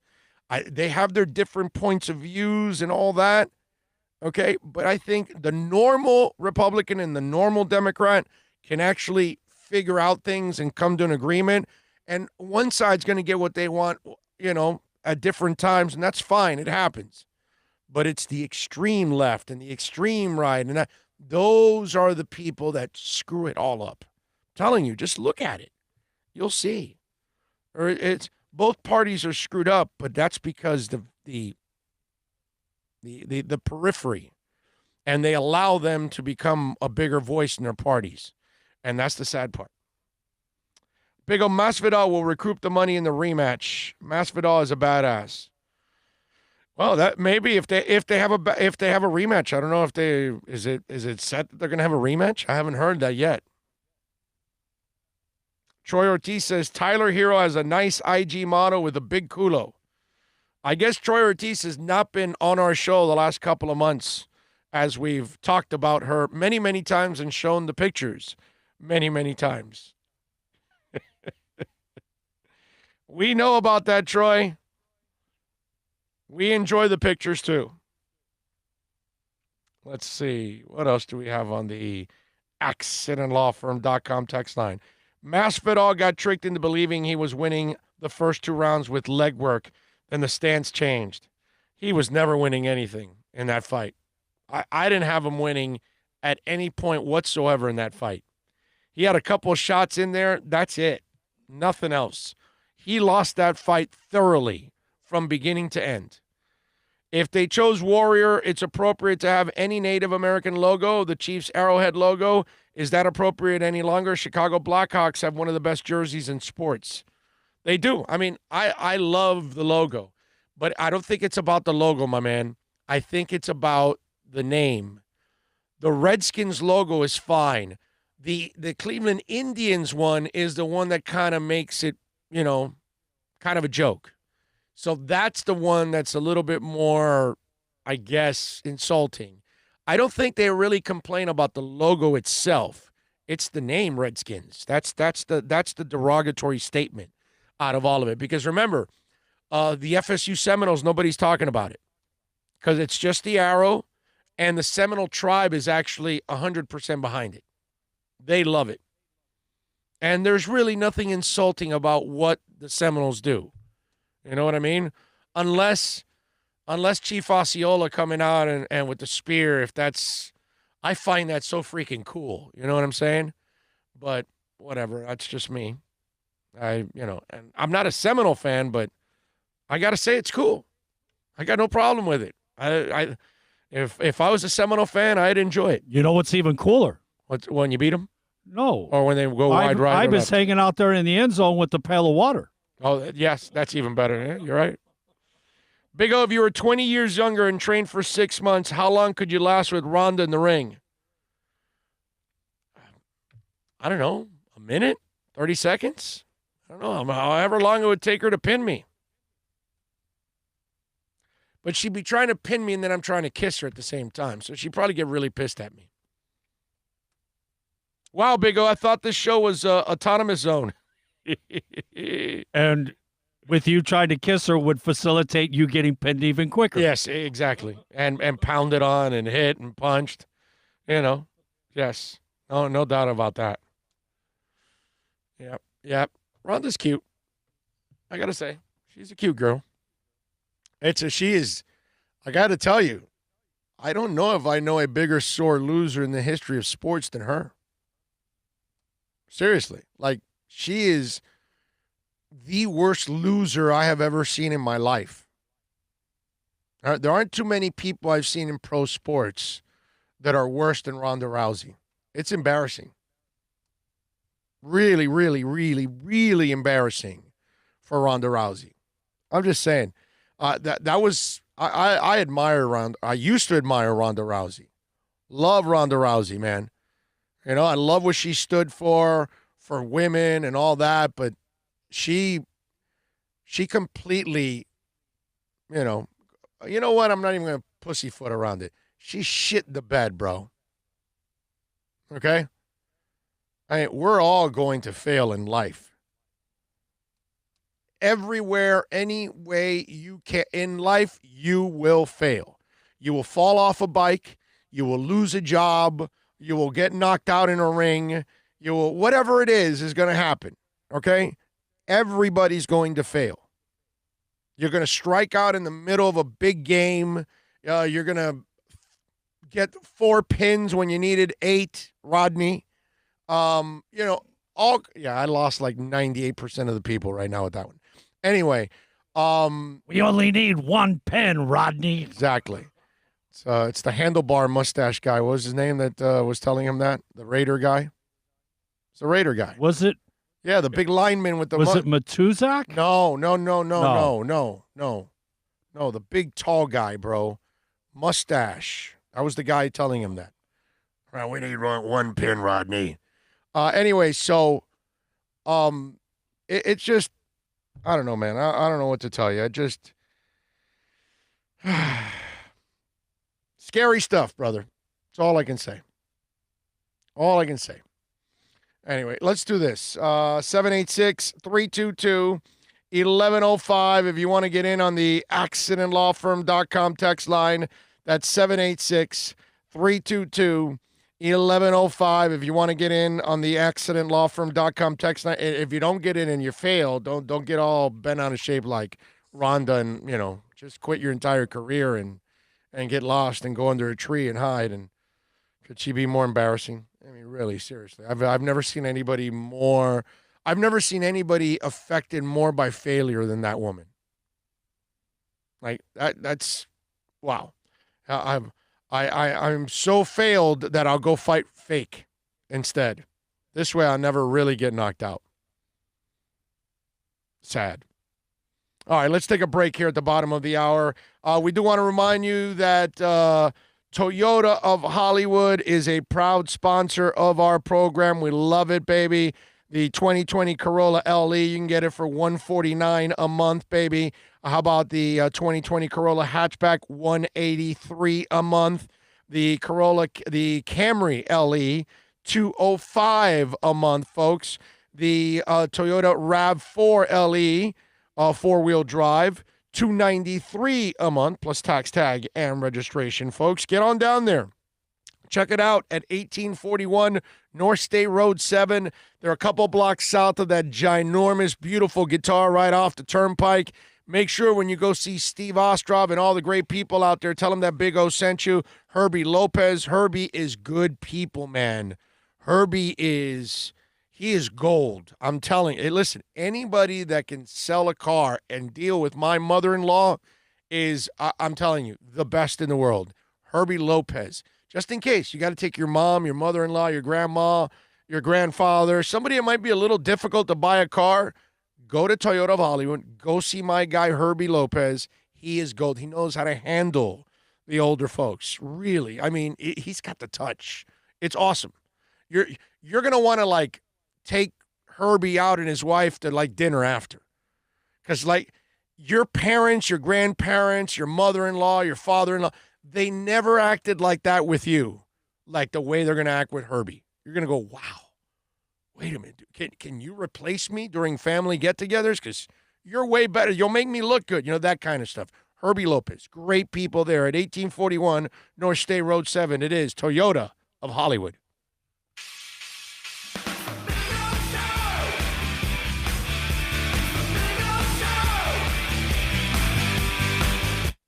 It's a buyer's market at Toyota of Hollywood. Over 1,500 Toyotas on the ground, and truckloads just keep on coming. Now pay up to 50% less. 2020 Camry, not $29,000, $17,775. 2020 Corolla, not $22,000, $13,775. Buy a new 2020 Toyota with 0 down and 0% financing, or we'll make your payments till 2021. At Toyota of Hollywood, the #1 volume Toyota dealer on 441 between Hollywood Boulevard and Sheridan Street. Are you tired of watching the same old travel videos on the internet? Well, then check out MikeNoGoZones.com, a travel documentary that's breaking barriers. I go to the places that the media tells you to fear, where no one else dares to go. Baltimore, Opelika, South Side of Chicago, and more. Go to MikeNoGoZones.com. No one expects to get into a crash, but I expect you to go to accidentlawfirm.com if you do. Make sure when hiring a driver, you go through a rideshare app so that you can be covered by the insurance, which can be up to $1 million, whether you're a passenger or a driver. In other words, don't try to save a few bucks by paying cash instead of going through the app. I'm attorney Bobby Nunez from Nunez Law in Miami, and we're here to help you through the process. Go to accidentlawfirm.com for a free consultation from me, Bobby Nunez. That's accidentlawfirm.com. America's safest and best-selling compact luxury SUV is at Acura of Pembroke Pines, and this is how we do it. RDX, $339 a month at Acura of Pembroke Pines, the #1 volume Acura dealer.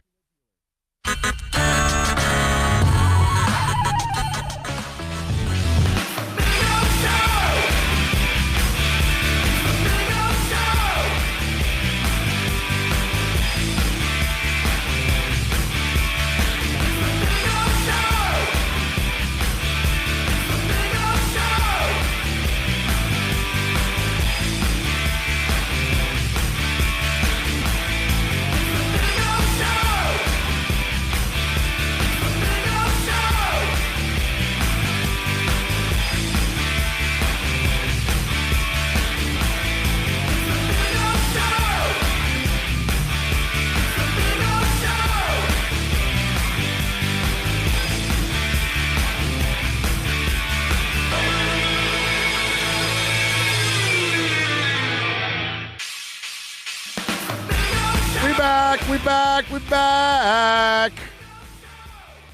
Hope you all are doing well out there. If you want to get in on the accidentlawfirm.com text line, you can reach out to us, 786-322-1105. If you want to get in, of course, on Twitter is another way. If you got any comments on Twitter, you can always send them in at Big O Show. That's the other way to participate on El Programo. Let's see what we got here. Hundreds who partied at Michigan Lake for 4th of July are warned they may be infected and to monitor themselves for symptoms after revelers began to test positive for corona. Of course. But in that area, you got a lot of people that are probably, it's all political, bro. All political. And the strong Trump people, they're like, don't believe you need a mask. And then that's why we're getting all set back by all of this. Because you believe that guy who knows nothing about anything that has to do with medicine. I mean, he's a guy, hey, well, can you take some disinfectant? No, you can't, Mr. President. No, you can't do that. And chloroquine, whatever, that was already taken out that was banned already. It was like, nah, it doesn't do anything. And, oh, no, I'm taking it. It's like, that's the guy you're listening to? Good morning, Big O and Bill. The Big Ten announced yesterday that all fall sports will only play in conference schedule. For football, it will be a 10-game schedule. They are going to evacuate winter and spring sports at a later date. I have to agree with you. I am not hopeful. I think the next step is moving sports to spring. Then we may get lucky to have college football. Ron from Michigan. Yes, I agree. That's just going to end up happening, Ron. They're going to move everything.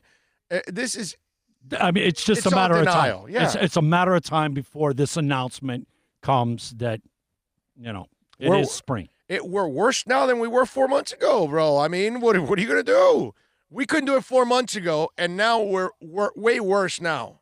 So how the hell are you going to have sports now? Big O, it almost looked like Masvidal and Usman were in cahoots for another payday. I stayed up way past my bedtime. I was bummed. James in the DR. No, dude. No, they didn't. First of all, I don't think Usman is dialed that way. Neither is Masvidal. I think Masvidal wanted to kill him. I think Masvidal didn't have the energy, bro. That's all. And if they have a rematch, then that's fine because now we'll see Masvidal train, be prepared for it and all that. Let me tell you something. Very few guys last that fight. Masvidal lasted that fight because he's got these cojones that just are enormous. He's a street fighter, man. Yeah, the guy's, but he's not just a street fighter. He's a badass. Yeah, but what I mean, it's in his. He's a fighter. Yeah. That's what he does. Yeah. If he wasn't in the UFC cage, he'd be in the backyard, like back in the day, kicking people's ass. Kimbo Slice, fighting in the backyard. Yes, no doubt. But Masvidal, man, you saw it. The punches were laid. He looked lazy and lethargic. And it wasn't that he's lazy. It looked like he was out of gas. So man. That crumb of pizza that he supposedly ate when they made the stop in the plane flight in Italy wasn't enough to sustain him to have the energy to fight? No, not at all. Not at all. Ben Davidson. Thank you, sir. Ben Davidson. That was the guy with the handlebar. Thank you, RVA Richmond. Big O on this area. Some think that if they wore Redskins' old logo, they'd be looked at as racist. What's your opinion? Yeah, that's going to end up happening, man. It's going to end up happening because it's become a political thing. So if you're wearing the Redskins, you're also then being insulting towards Native Americans. Yes, it's the inevitable, man. All them. Yeah. A Sean Taylor jersey, man. I know. Imagine. I know. But see, here's the problem with that. The jersey doesn't say Redskins. And the logo's not insulting. It's the name that's insulting. Right. I'm with, like the Blackhawks. It's not insulting. Now, you know what? I actually don't know anything about. Is there anything insulting about Blackhawks? I have no idea the history on that. Not that I'm aware of. I would have to plead 1,000% ignorance there. I don't know, so please don't pick on me there. I don't know if there's maybe the Blackhawk thing. Is there anything to do with the name itself? I have no idea. But the logo doesn't seem just like the Redskins logo. The Indians one I understand because it's kind of a mockery and all that. But the other two are like serious, impressive logos, dude. And like somebody said, I agree. Actually, the Blackhawks and the Redskins have two of the best logos in the history of sports. Okay? That Blackhawks jersey is gorgeous, bro. Okay? With the Native American and then the feathers and the colors and all that. And that jersey is so freaking awesome. But, I don't know. I think it's one of the best-selling. Them and the nicest. With them and the Red Wings, I guess, are like 1-2. Well, the classic Red Wings with the strings. Exactly. Got to get the classic Red. If it's not the strings one, it's not as good. But you're right, because I've seen those. I've seen those that I'm almost tempted like to buy a Red Wings classic jersey. Just like, not that I give a rat's ass about the Redskins. Would you do a Fedorov or a Yzerman? I'm going to go Fedorov. Okay. I'm going to go Fedorov. But I don't get it because obviously I'm not a Red Wings fan, but man, that jersey is sweet. Oh, that thing is so awesome. One of the nicest jerseys in all of pro sports.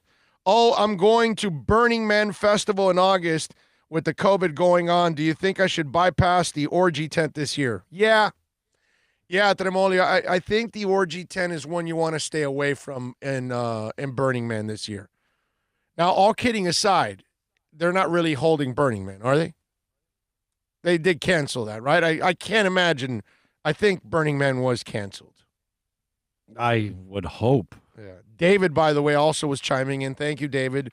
He put Ben Davidson or Ted Hendricks as old-time Raiders.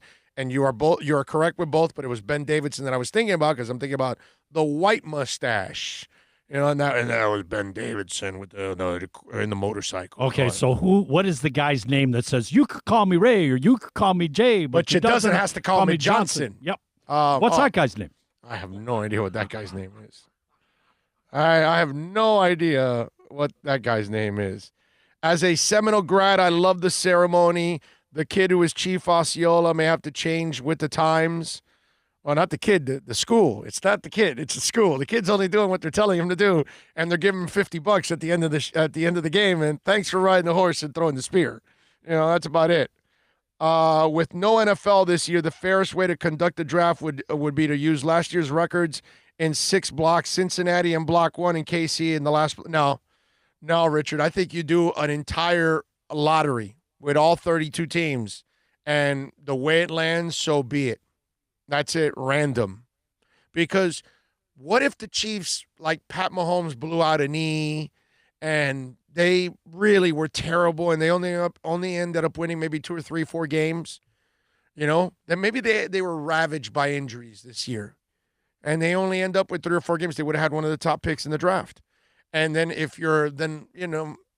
think it's just, listen, I get it. Those that are really good teams and they end up at the top, like with our luck, New England wins it and they get the quarterback from Clemson.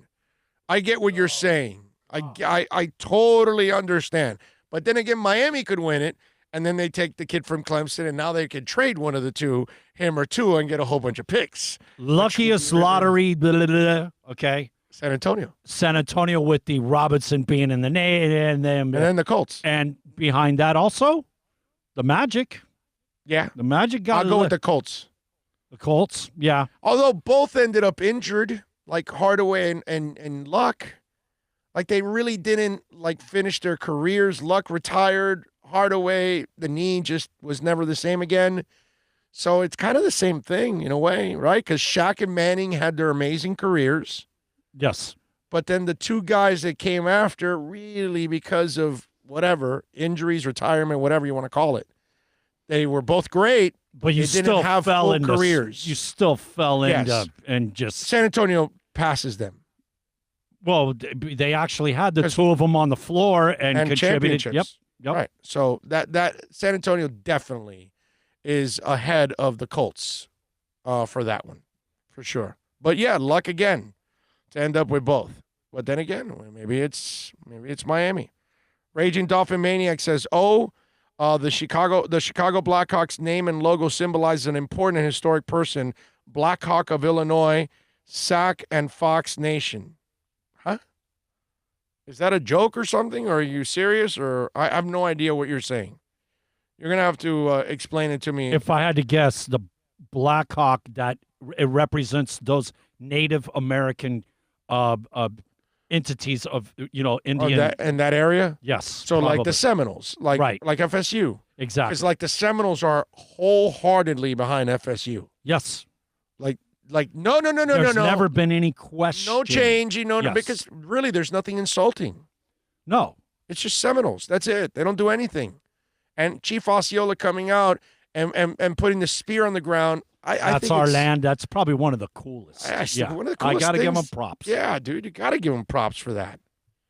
Yeah. Have you seen the Atlanta Braves stance with this? Have you seen any of the stuff that they've said that they are not even taking into consideration changing the name, but they have Braves aren't insulting. In the last couple of days, they have said that they're looking into eliminating the chop. Which eliminate that's a cheer. Eliminate the chop because you stole it from FSU. That's probably the only reason why. You know what I mean? You should eliminate the chop, Braves fans and Braves, because there's no originality to it. It belongs to FSU. That's all. That's why you should do it. Not defending DeVos. I know nothing about her. I just heard in an interview that she called for reopening of schools that aren't in hotspots and proceeded to say hotspots will be handled differently. Well, then she backed up. She backed out of her comment yesterday because this was about all schools. But then again, we have a governor that is going to he's not only going to open schools. I don't know if you heard about this, okay? But Governor DeSantis has requested that every classroom become a VW clown bug. So they want to squeeze all the kids into the bug and the teacher so they can learn. Because, of course, nobody's at risk. So forget a classroom. Let's put them in tighter spaces. So they're all going to be in VW bugs now, okay? Because it's a clown show. It's exactly what it is for our state. The name represents a specific person. Oh, okay. Did not know that. Thank you. Finn9113 says, hey, Kelly Preston, gone at 57. One of my first loves as a kid. R.I.P. I know, man. Too young. Terrible. That movie, Secret Admirer. Yeah. Oh, yeah. Man, jeez. Yeah. FSU gives the Seminoles veto power for all ceremonies and imagery, and they have a business partnership. That's why. I know. They're all in on it. I don't think the Seminoles do anything insulting anyways. I think everything the Seminoles do is respectful of the Seminole heritage. I think they uphold that name in a really respectful way. But again, I'm not a Seminole Indian, so my word means nothing. You know what I mean? I'm just saying from my point of view, it looks to me that like they do it perfectly. I'm pretty sure you're right that I don't recall ever hearing any negative or any kind of a request from the Seminole Nation to pull. Yeah. NFL unveils Oakley mouth shield to combat coronavirus. Yeah. And if you believe that, I've got a bridge to sell for you in the Keys. There's no shield that's going to save your ass on a football field, bro. None. Do you know how much those human beings sweat? Okay? Are you out of your mind? Have you not watched the highlights and you hear John Facenda and then you watch the two lines and they're just breathing snot? And thank the Lord it's cold at the moment because you actually see the snot. You kidding me? Those guys are breathing heavy as hell. They're human sprinklers, bro.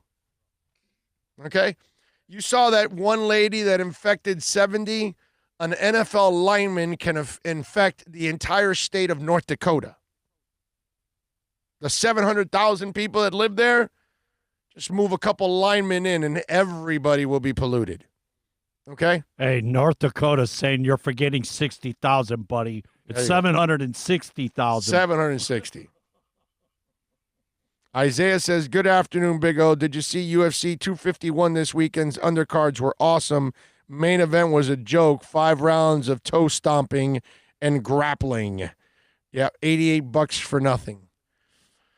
Yeah, I watched it, my man. I definitely watched it. No doubt about that. Some of the prelims were pretty good. You are correct. And we did talk about the main event, which you got to, if you missed it, you can rewind a little bit and go back. But we talked about Usman and Masvidal. Masvidal lost 2 fights that day. That's what you got to check out. 786-322-1105. If you want to get in on the accidentlawfirm.com text line, you can also reach out to me on Twitter. That's at Big O Show. Follow us there as always. Tomorrow, 10:30, Philadelphia Union taking on Inter Miami. Looking forward to that. That's a must-win. Must-win for the guys if they want to stay alive in this tournament. They need to come up with a victory. It won't be easy against Philadelphia. 10:30 start for that one. Download the Inter Miami app, ladies and gentlemen, and listen to our broadcast. Myself and Alex Dono will get you ready for the pre, half, and post, of course. And then Chris Whittingham and Thomas Rongen, they will have the call for you all 90 minutes from Orlando. We will be calling it for you. All of the games on the Inter Miami Radio Network, and it's easy to listen to. All you got to do is download the app, and you'll be able to listen to that. We have a radio station coming too. That's coming very soon after this tournament and sometime in August. We don't have the exact date yet, but it's sometime, I would imagine somewhere mid-August. We should be firing off the station, and that will give you everything that you want to know about soccer, pretty much. Okay? So our guys and ladies will be talking soccer. So, yes, we will have all kinds of different hosts on there. Looking forward to that. That's going to be a lot of fun.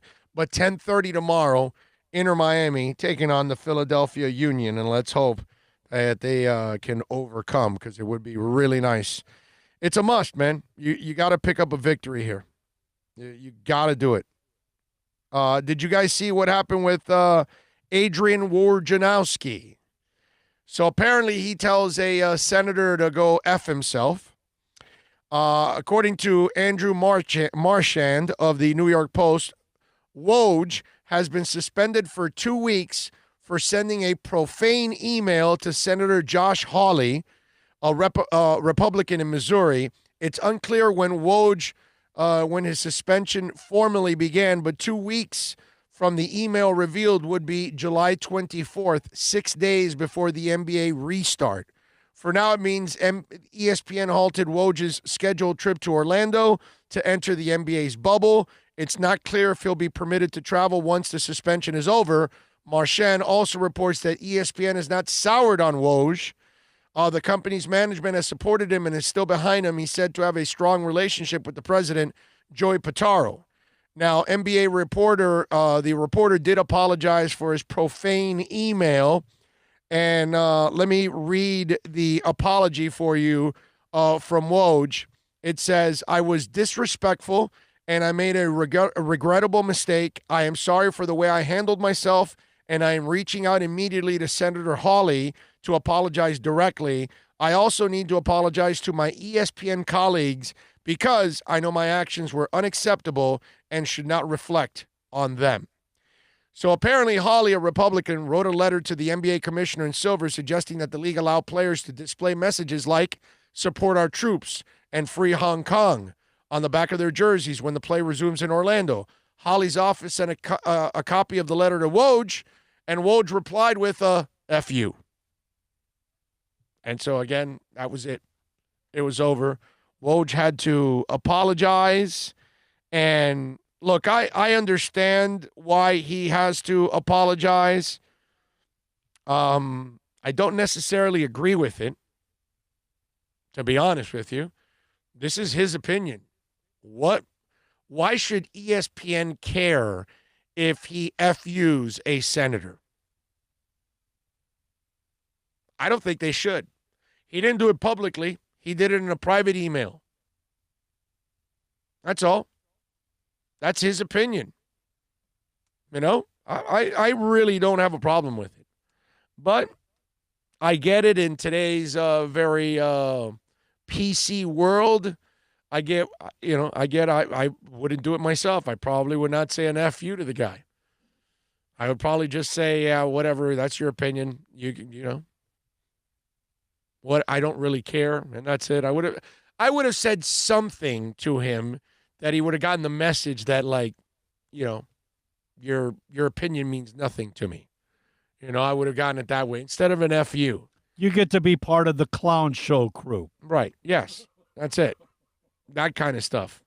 But in this world, and it's not like they're going to fire him because he's the best in the business, and ESPN needs him more than he needs ESPN. Woj can start his own service, and it would blow up right away. We would all follow it. He could do his own service, his own podcast, hire a couple people under him, and it would become the bomb for the NBA. Like any NBA fan would lock that website in, lock him in as always on Twitter, because that guy's the best. That guy's the best of all sports. Of all the insiders, that guy's the best because that's the guy that makes no mistakes pretty much. Everybody makes mistakes. Everybody makes mistakes, has made a bunch of mistakes in the past, whatever, you name it. That guy, it's almost impossible to find a mistake on that guy. All his reports are dead on, dude. Everything he says that's going to happen, happens. Everything he says is gospel. So he could do whatever the hell he wanted. And ESPN has to. Okay, they can, maybe that's kind of part of this whole thing. Maybe that's what ESPN's doing. Hey, we got to make this look good. Well, take a couple weeks off. That's the, I can't see them looking at this as something serious because it's Woj, dude. You're not going to take it out on a guy like that. It isn't like either that there's like majorly important NBA news going on other than stuff that comes out of the bubble. There isn't games. You know what I'm saying? It's kind of on a lull right now until we play, what is it, July 30th? Yeah. 1st? Yeah, something like that. Yeah. Malika's done a great job being there, ESPN girl. Oh, yeah, Malika? She's done a great job. Yeah, she's so likable. That's the thing about man. Malika. Yes. I know she's good looking and all that stuff. I get all that. That's not my point. But she has a great vibe. Malika Andrews has just an awesome vibe about her. So when she's talking, she's very likable. So I can see where people would enjoy. Now you're not going to get the insight from her that you're going to get from Woj. Woj drops. There's only one Woj bomb. You know what I mean? There's only one guy that can produce a Woj bomb, and that's that dude right there. I do got to give some props.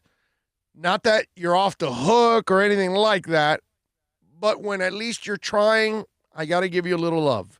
Deshaun Jackson had some disgusting comments last week, and comments that if you're Jewish, you're entitled to never forgive him again.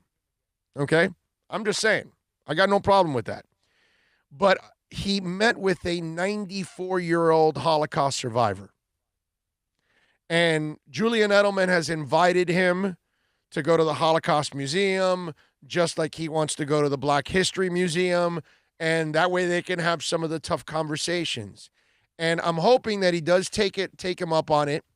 And while Deshaun showed incredible ignorance, I got to also now say he is now showing some incredible tolerance now. Now he is showing that he can actually take the criticism and use that criticism and try to make it something positive. And so he met with a gentleman by the name of Mossberg over Zoom and says he was truly moved by the conversation. Today, an opportunity to speak with a 94-year-old Holocaust survivor, Mr. Edward Mossberg. Thank you, Mr. Mossberg, for your valuable time and insight today. I'm taking this time to continue with educating myself and bridging the gap between different cultures, communities, and religions. Love to all, to be continued.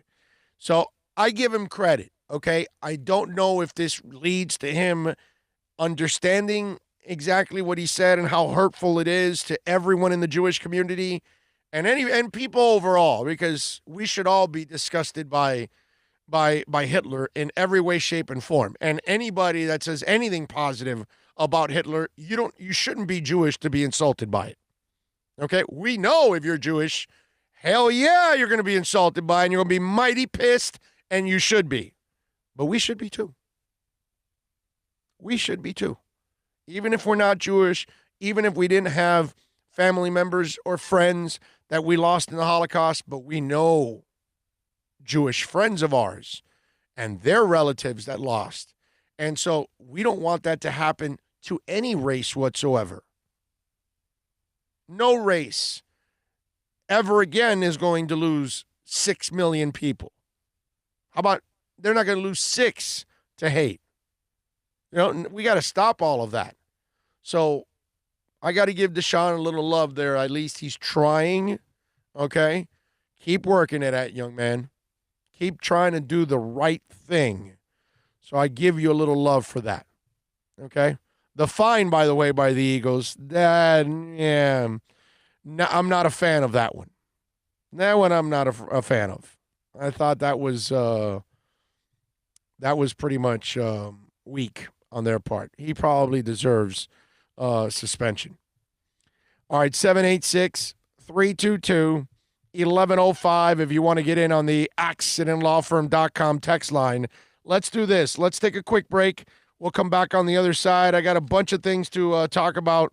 I got somebody holding a party they shouldn't hold.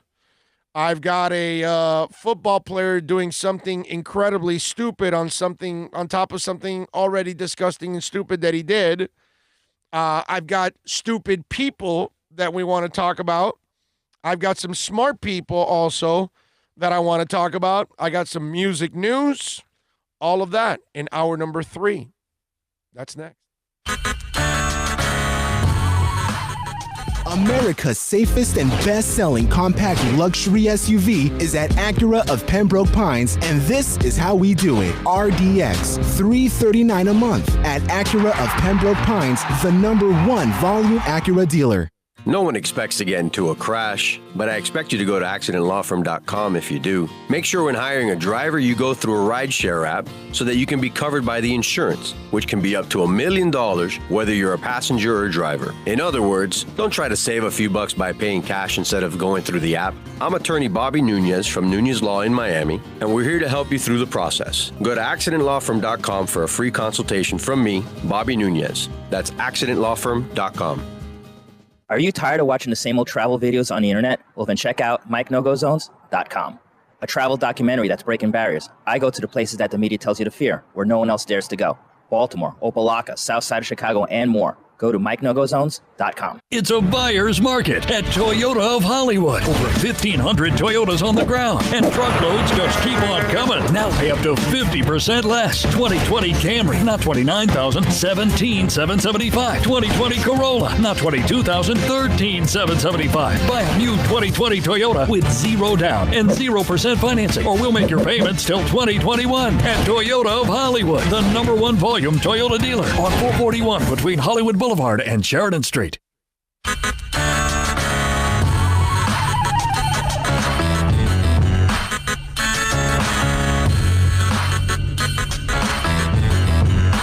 This is the Big O Show. This is the Big O Show. This is the Big O Show.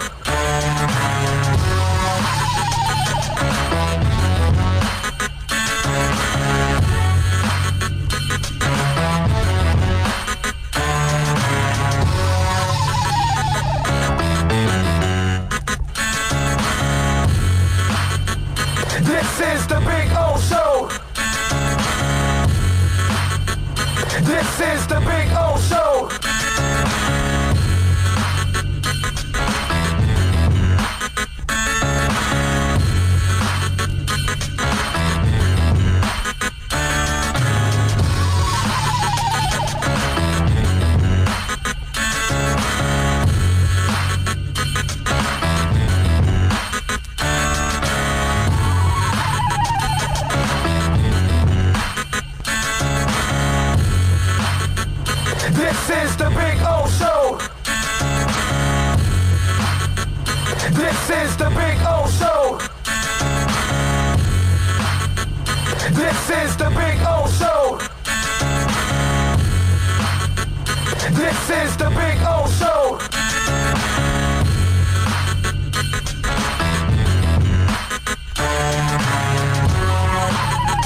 back. We're back. I had to go to the mail.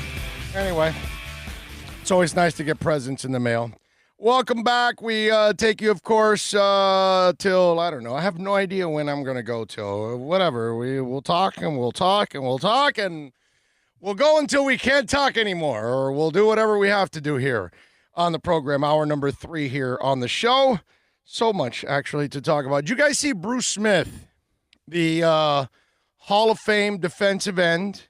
He, of course, we all know, had plenty of run-ins with the Miami Dolphins and always had immense respect for Marino. Never, ever trashed Marino. Hell, even when he sacked him, he wouldn't unload completely on Marino like he would on other guys, and they were rivals.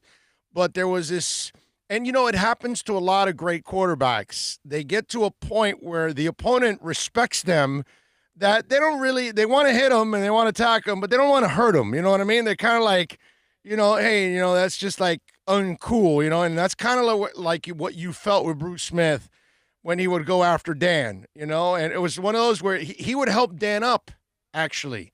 If he sacked him, he would then help Dan up. Okay, it was one of those things. That's the kind of respect, that's the kind of class Bruce Smith had. So Bruce Smith was in the Celebrity Family Feud on Sunday night. And the NFL Hall of Famers included Michael Irvin, Chris Carter, Orlando Pace, and Kevin Green.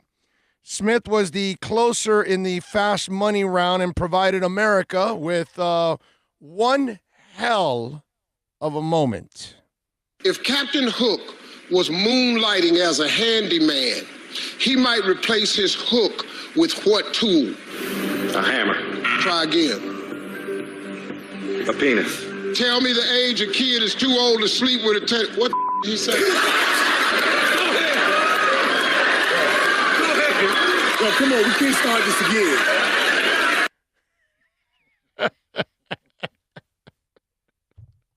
First of all, we got to do that one more time, please. Yeah, play one more time. If Captain Hook was moonlighting as a handyman, he might replace his hook with what tool? A hammer. Try again. A penis. Tell me the age a kid is too old to sleep with a what did he say? Go ahead. Yo, come on, we can't start this again. This is awesome. It's just like, first of all, I mean, Bruce Smith must have the most glorious penis in the world, right? I mean, the first thing that comes to his mind is like, well, I ain't gonna use a hammer, I'm gonna use my penis. I mean, that's kind of what he's thinking. Like, right, like in his mind is going, well, I know my penis is a hammer because I've hammered them women for years. Okay? In fact, we had wall sex. I left them posted on the wall like a frame when I was done. That's how much we hammered her. So that's got, I mean, Bruce Smith, the first thing that comes to his mind outside of hammer is penis. That's a scary thought. That's a scary thought there, brother. Oh. And it had what and he said, penis. I got nothing else. You know what that reminds me? I mean, in my house, if I don't have a hammer, I just take it out of my pants and ga. That's it. You know, it's kind of, I guess that's the Bruce Smith household. You know, honey, I got to put up this frame. You got a hammer? No. Hold on.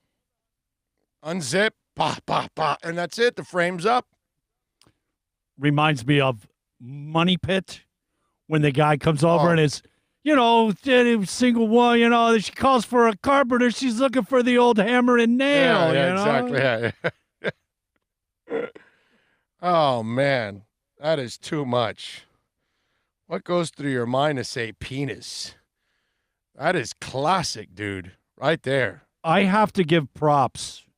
There are some, you look it up on YouTube, some one-liners from Family Feud. Oh, yeah. That are all time. Yeah. All time. Yeah, but this is Bruce Smith. That's why. It's awesome. No, it's, you know, he falls into that. It isn't like it hasn't happened before. It's like Bruce Smith, bro. You know? Out of all people. There you go.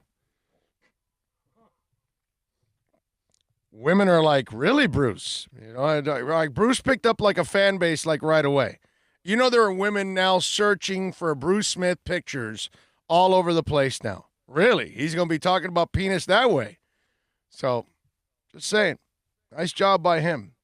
You gotta give him some props for going out there on a real limb and penis. That is absolutely awesome, man. All right, 786-322-1105 if you want to get in on the accidentlawfirm.com text line. That's 786-322-1105. Alex Diaz chiming in with a little super chat.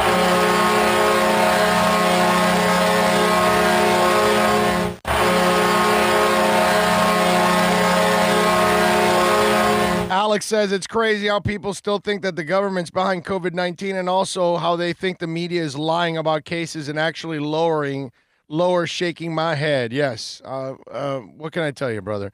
But we're in a society where people make, Oliver Stone claims about anything and everything nowadays. So everything is some kind of a scam. Everything is a lie. It's just, it's not that. And immediately my boy Tommy Italian 305 is like, don't be gullible, Alex. And Tommy is one of those guys that he thinks it's a hoax and he doesn't take it serious and he doesn't believe the numbers either. But we got people like that, man. People just don't believe what's going on. They think it's all lies. They think it's all perpetrated by the government. And it's like, what, every government in the world is all working together? Every hospital in the world is working together? I mean, come on, man. It is what it is. Watch what's going on in Brazil and in India. You'll see it's not just our country. It's all over. The people that don't take it serious, they're the ones that end up getting burned. You know what I mean? But it's all right. That's how it is. Hey, look, those people like Tommy, or Trump or everybody else, they're looking worse and worse as the days go on because the problem gets bigger and bigger and bigger and worse and worse and worse. So those people that don't believe, they're the ones that keep getting proven wrong by this. 15,000 cases yesterday. You know what I mean? We're at what was it, 70,000 or whatever it was? I mean, or 61,000, I think it was yesterday. I mean, it's crazy the amount of cases that we're getting. And look at all the people that are dying now. It is what it is, man. But you know what it is? I think people will have to learn the hard way. That's kind of how we've had to learn in this country. And that's why this is why we can't move forward, because everybody set us back by not wearing a mask. But what are you going to do? 786-322-1105 if you want to get in on the accidentlawfirm.com text line. You can also reach out to us on Twitter. That's at Big O Show. Follow us there as always. You see Darius Rucker and his wife are getting a divorce. 20 years married. I've been married with my wife now 27 years. Okay, no, 26. Yeah, 26. And so it's crazy when somebody gets, like, his wife and Darius have been, Beth Leonard, they've been married for 20 years, okay? So they released a joint statement on social media, taken to Twitter, saying, Beth and I would like to share that after much reflection, we have made the decision to consciously uncouple. We remain close friends and parenting partners and continue to be each other's biggest cheerleaders. Our priority will always be our beautiful family. Rucker added, we have so much love in our hearts for each other and will continue to encourage growth and expansion in one another. Please be kind as we take on this journey, and we thank you for your love and support as always. And this has got to be, I don't know how many of you have gotten divorced after being married for a long time. It's got to be super awkward. Like, you're married for 20 years and now you get a divorce and now you got to be single again and you got to get adjusted to the single life already. And it's got to be weird to be around your ex-wife and this consciously uncouple thing.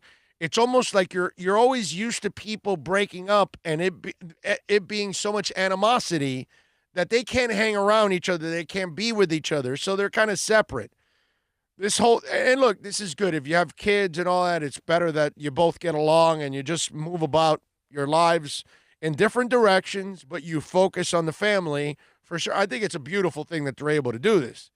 But I'm just saying, I've been married with my wife now 27 years, so it's one of those things, or 26, going to be 27. But it's one of those things that I can't imagine having to get a divorce at this point. Not that I want one, not that I would ever want one, but I'm just saying it's got to be weird for any of you out there that got a divorce after you were married 15, 20 plus years. Man, that's got to be odd. It's got to be really, really like just throws you completely off.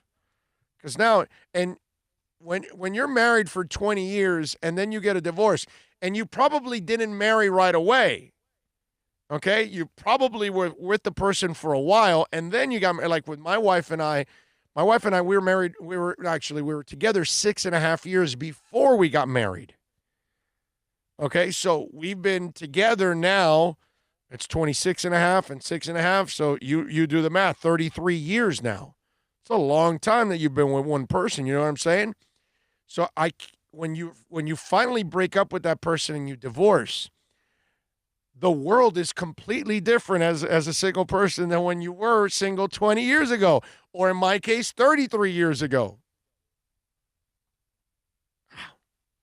I saw that and I, felt bad for them, obviously, because once you've been married that long, you kind of, you hope that people can stick together, but then being able to stay together, that's a mission, dude. That is one hell of a mission. Let's see. What else do we have here? Remember, it's Metallica Monday today, 8 o'clock.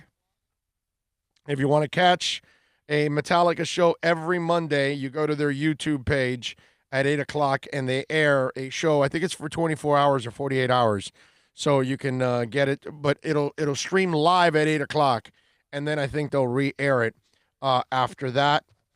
Judas Priest has rescheduled their 2020 tour for 2021, Bill. And there was a date in Orlando at the Rebel Rock Festival for September 18th. That date will not be rescheduled. Now, the good thing is we saw them when they came down with Uriah Heep, so we're cool. But I was thinking about this, okay? Just out of the dates they did set up for 2021, here's a couple I can run by you. Denver, Colorado, September 29th of 2021.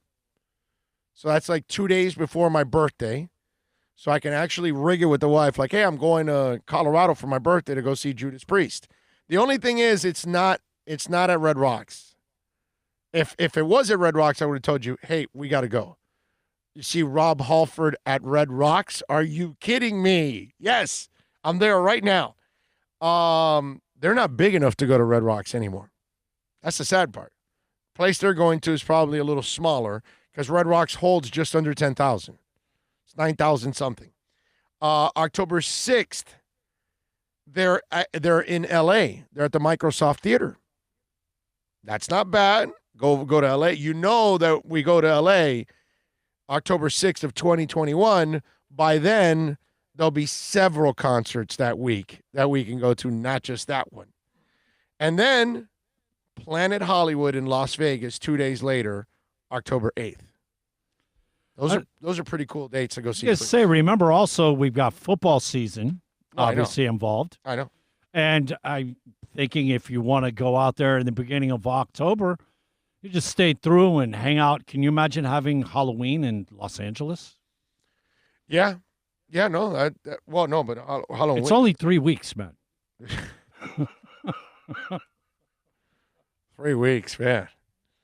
Oh, we can't take the show on the road. You know what I mean?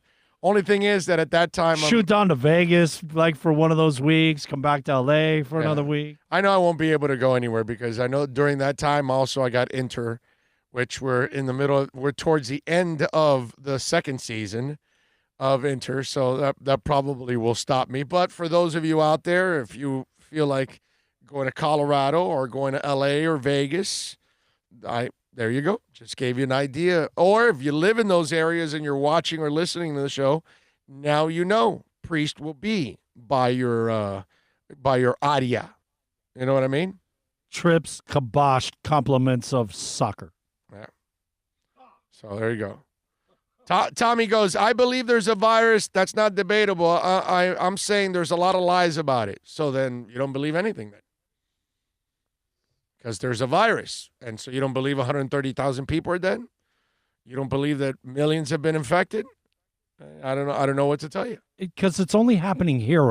It's not happening anywhere else. Just right. Here. Yeah. No, that's true. That's true. It's probably what it is. I was going back and forth with my man Tommy Italian 305 for life. He's dead set on the other side. That's for sure. But that's what's happened in this country. The people that are Republicans and believe in Trump, they are, they're just going after everything that Trump says. Even though most of the stuff that he says, it's amazing to me because like he lies like through his teeth. Like all the time, and people still like all the time listen to the guy. Hey. But that's how it is. It's politicized. If you're a hardcore Republican, you're not supposed to believe in the virus.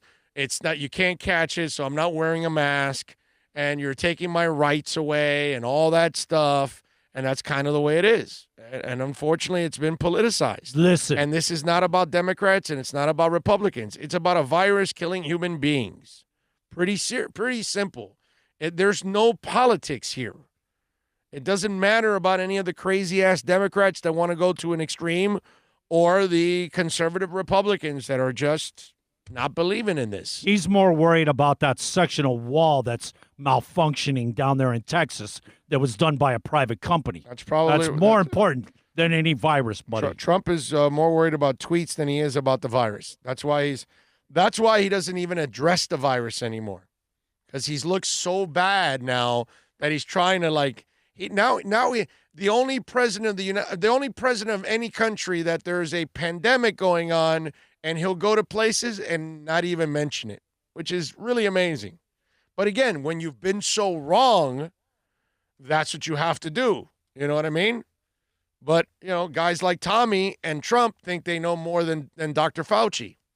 So it's, Well, it's also, this is very scientific stuff, and how he's like not, anything about the environment and the EPA and all that and science. Right. No, he doesn't. Trump doesn't care about the environment and all that. He cuts everything out.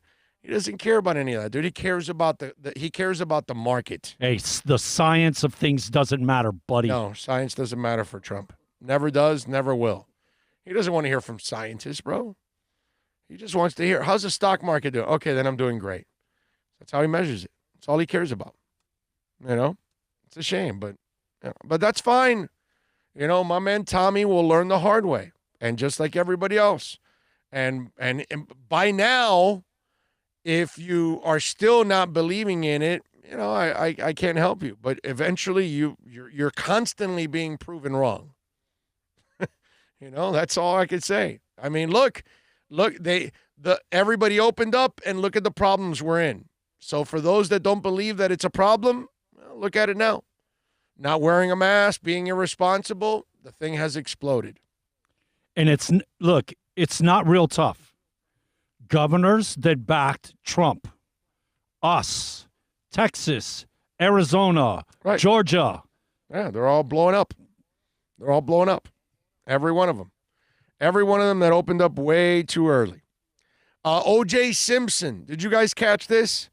He made his way. He was in Vegas, obviously. Oh, he lives there. And he was making his way through a party. And while he was making his way through a party, it was his 73rd birthday, by the way, this weekend. People stopped him. Ladies started dancing with him. There are videos of women, dancing with him and all that. There you go. TMZ. See? It's like sad, bro. it's like, okay, so you know that he killed his ex-wife and Ron Goldman, whether Ron Goldman was a friend or boyfriend or whatever it was, it doesn't matter. But the fact that you killed those two people and you served your jail time and all that stuff and, for a couple years, and obviously you got acquitted. And come on, man. We all know he's guilty as hell of it. And you're dying to take a picture with the guy.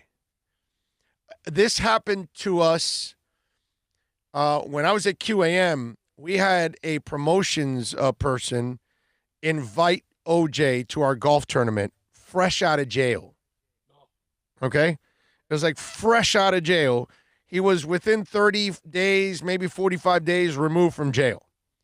So we had a QAM golf tournament, and they invited OJ to come over. And they paid him an appearance fee and everything. And so sure enough, he came over. There were people that were just dying to take a picture with the guy and hang out with the guy. I just wonder for some people out there, those of you right now that are watching on the chat board, if any of you want to take a picture, why? Why would you want to be around that guy? Why would you want to take a picture of that guy? What makes it entertaining or memorable? What, I took a picture with an alleged double murderer? Is that what it is? Or I took a picture with former football great O.J. Simpson? Because I don't look at either one. I look at an idiot that's taking a picture with a scumbag. I'm just wondering, why would anybody want to be around OJ? Why would anybody want to take a picture? And when I see these women, it's almost like they want to bang the double murderer, allegedly. Like, that's how clueless these women are, that they would go that far with the guy. She walks up and says, I want you to stick it in me. Yeah. And he whips out the knife. Boom. Do you know that the Los Angeles Police Department gets a thank you card for botching up the investigation every year from OJ? Right. Yep. Oh, you're right. Yep. There we go. Let's see. My man Tommy says, he twists my words so much. I wear a mask and I believe there's a virus, but I believe there's lies about it. What lies are there? And I've used and it's become used for political reasons. What side, Tommy? What's political, to put on a mask? Or it's more political that you don't wear a mask? Make up your mind, my brother. Which one is it? Because you're acting like the Republican side, but you say you're wearing a mask. You're confusing me, my brother. So how do you defend the people that don't want to wear masks? Is that a lie? Is it a lie that it's contagious? Is it a lie that, what is it? You want to play the dead game too, Tommy? 137,000 people dead? What's a lie? 127 instead? 117? What's the number that makes you comfortable? I'm wondering, what's the lie? What's the lie? What's the exact lie? Where do you have proof that there is a lie? I want to know that, because that's where I know you have no answer. So go ahead. Give me the lie. The hoax is a reaction to the virus. Everyone knows there's a virus. When 61 million Americans got the H1N1 swine flu in 2010, not much on TV. It's not nearly as contagious as this is. John, you're comparing apples and oranges, just like they do with the flu. This is way worse than all of those. This thing's killing way more people than the swine flu did. This is way more contagious. I just told you a story about one person infecting 70. One affected 70. That's not a hoax.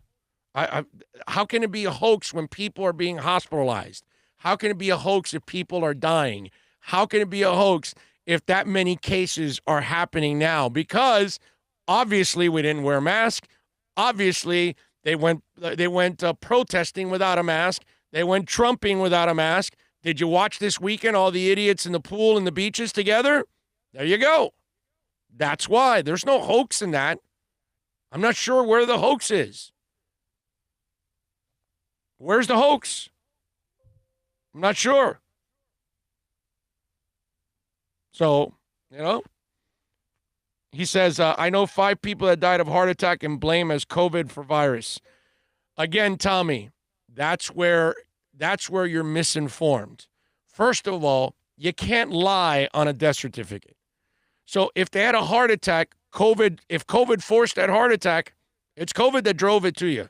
Doesn't mean you could have diabetes and you could live with diabetes for the next 15 years.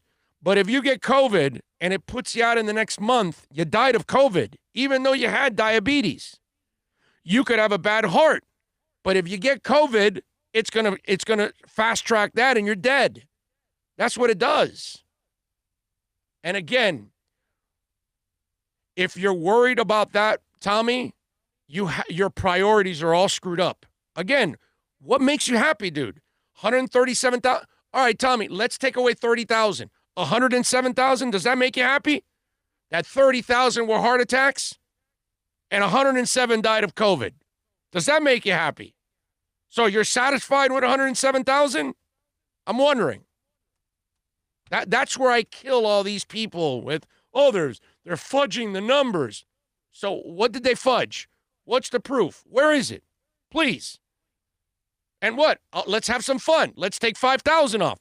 Let's take 10. What satisfies you? What, are they lying to the point, Tommy? Is it 130,000 and only 7,000 have died of COVID? Come on, man. That's the problem. You guys take Oliver Stone and you're stoned, basically. That's what in other words, Tommy Italian 305, you're Oliver Stoned. Not Stone, you're Oliver Stoned. Must be.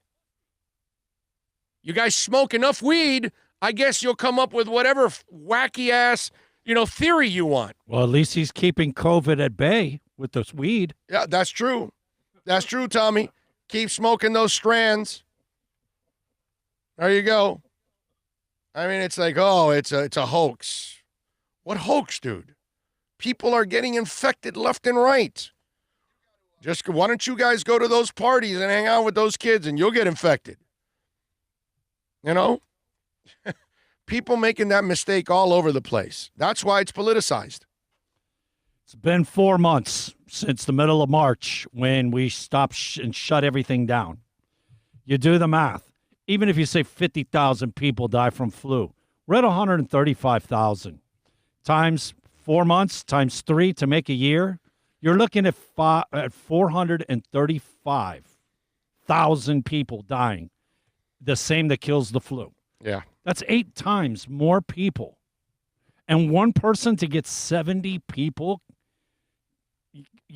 contract it from one? How about this? Devin White is throwing a massive charity event despite COVID for 2,000 people.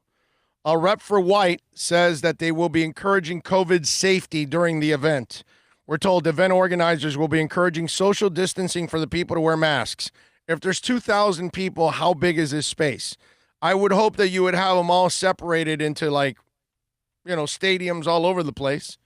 Says we're told the event includes a 6-mile trail ride and they'll raise money for local charities. And it's great, but this is not the time to do an event with 2,000 people, even if they're wearing masks, because it's not perfect. You can still get, and for sure, 2,000 people will not be wearing masks. That's the problem. Don't you love the person? I don't have those kind of masks on me, but don't you love the person that has the mask down here? And they're walking around, they got it tied to their ears, and it's hanging down here. It's like this. I always see that dude, right? Walking whatever, and I'm like, okay, so what do you have the mask on for? What you want to pick up chin sweat? Is that what it is? Is that what we're doing? Chin sweat? It's really funky. It's like, okay, so what do you have a mask on for if you have it here? That's the dude, and it's always a guy, by the way. Like 98% of it, this person is a guy. A couple women, but most of the time it's a guy. That's the dude that waits for somebody that might be checking for masks or whatever, and puts it back on and like, oh, yeah, I got my mask. And then leaves and he just puts it back down. It's like, what do you have the mask for? Amazing. Ray Grulong chiming in with another super chat, second of the day. Big on a side music note. 35 years ago today, Live Aid, great moment in music history. Amen to that, dude. Live Aid was absolutely awesome. Let me give you a little love on the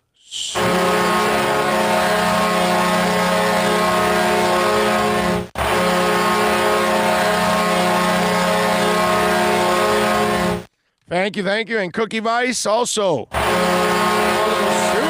chat.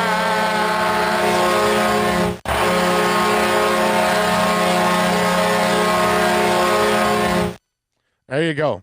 John Rouse says 61 million H1N1 in 2010. That 61 million is way short worldwide than what we're going on right now, my man. It's short. 61 million is what's it called? This thing's going to shatter everything that we've done. I don't know what the Spanish flu was back in the day, but obviously I don't know our population or whatever, but I know that thing wiped out. This is way worse, man. What's the number now here in infected?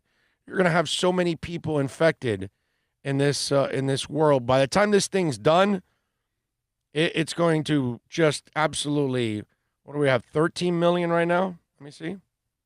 Worldwide infected, 13 million cases. This thing is going to just kill everything out. And I don't what were the death rates for cuz you didn't put that. I don't know about Obama doing a great job or whatever. I don't care about that. See, John, that's where you get political, and I don't give a rat's ass about Obama or Trump or anything like that. See, When I see you guys in your argument have to bring up the other side, it's because you're so defensive, and now you're defending the Republicans. When, dude, I keep trying to tell you guys, Democrats and Republicans, okay, both groups are trash. Do we understand here now? This is the wrong show. Okay? I'm not going to give you any breaks because you're slamming the Republicans or the Democrats. I slam both. Both parties are a total joke. Okay? You're an equal slide slammer. Yeah, this whole thing. Obama was terrible with our deficit, bro. He was worse than Bush Jr. And now Trump has crushed what Obama's done. Like, he's done it way worse to our deficit. I mean, just follow it. Unemployment was through the roof, especially for blacks under Obama. Please, don't. I'm not the guy that you're going to try to reach out and you think you're insulting me by taking a shot at a Democrat or something. I don't know what the hell you keep thinking here. I'm not a Democrat.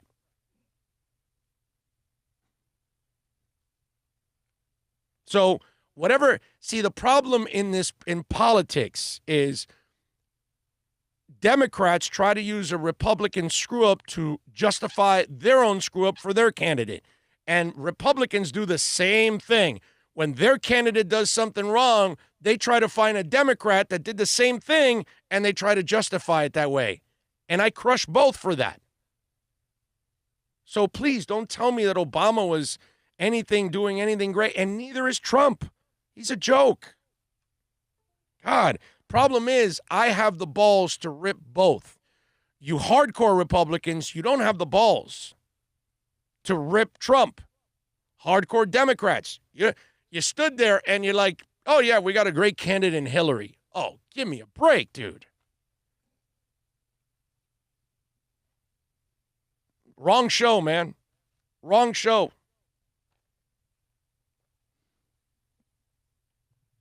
So, What is it? Spanish flu infected 500 million people, killed an estimated 20 million to 50 million, and they had no resources in those days.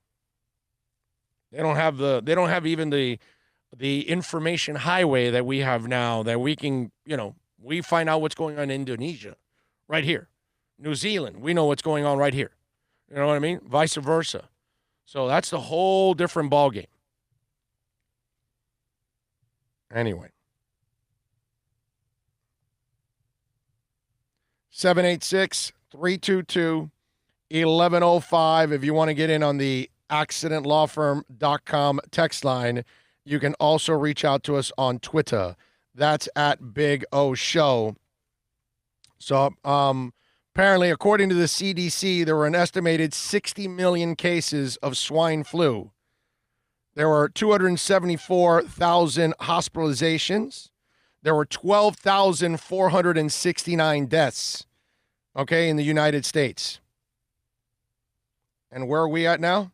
We're at 135,000 last look. Yeah, I'm looking at it here.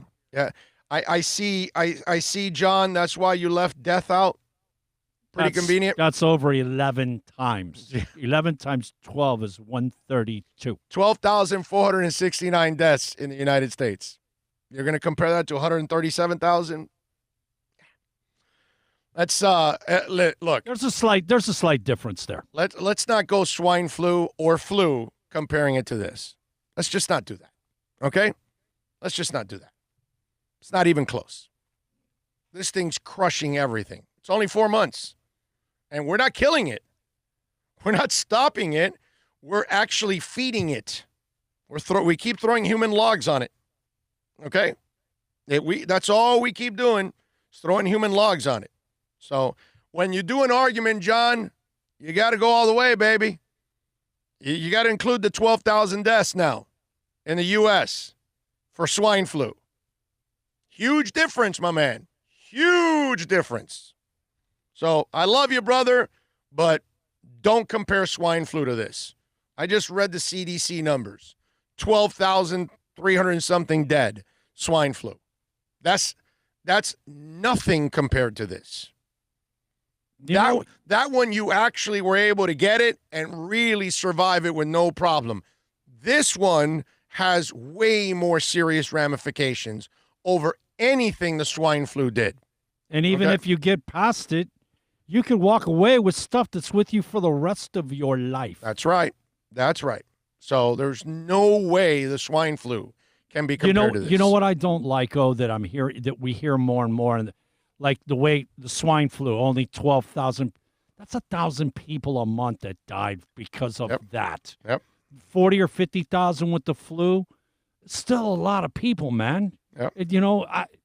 The comparison, it just like we're making their lives trivial, right? Right. See, Tommy, when you say Obama's the worst president ever, then I know you really can't be objective, bro. You really can't be objective. Seriously, the guy that's in office now is the worst human being we have ever put in office. It's not even close, dude. Okay? I don't care about Obama, the president. He wasn't that impressive. Cool dude. I like him personally. But politically, he wasn't that good. Overrated. The thing is, he's a likable guy. And his wife is super likable. So that's why they get a little bit more pub than they really deserve. But if you look at their end result, and please, the fact that the stock market was 8,000, it was bottomed out at that point. It had nowhere to go but up.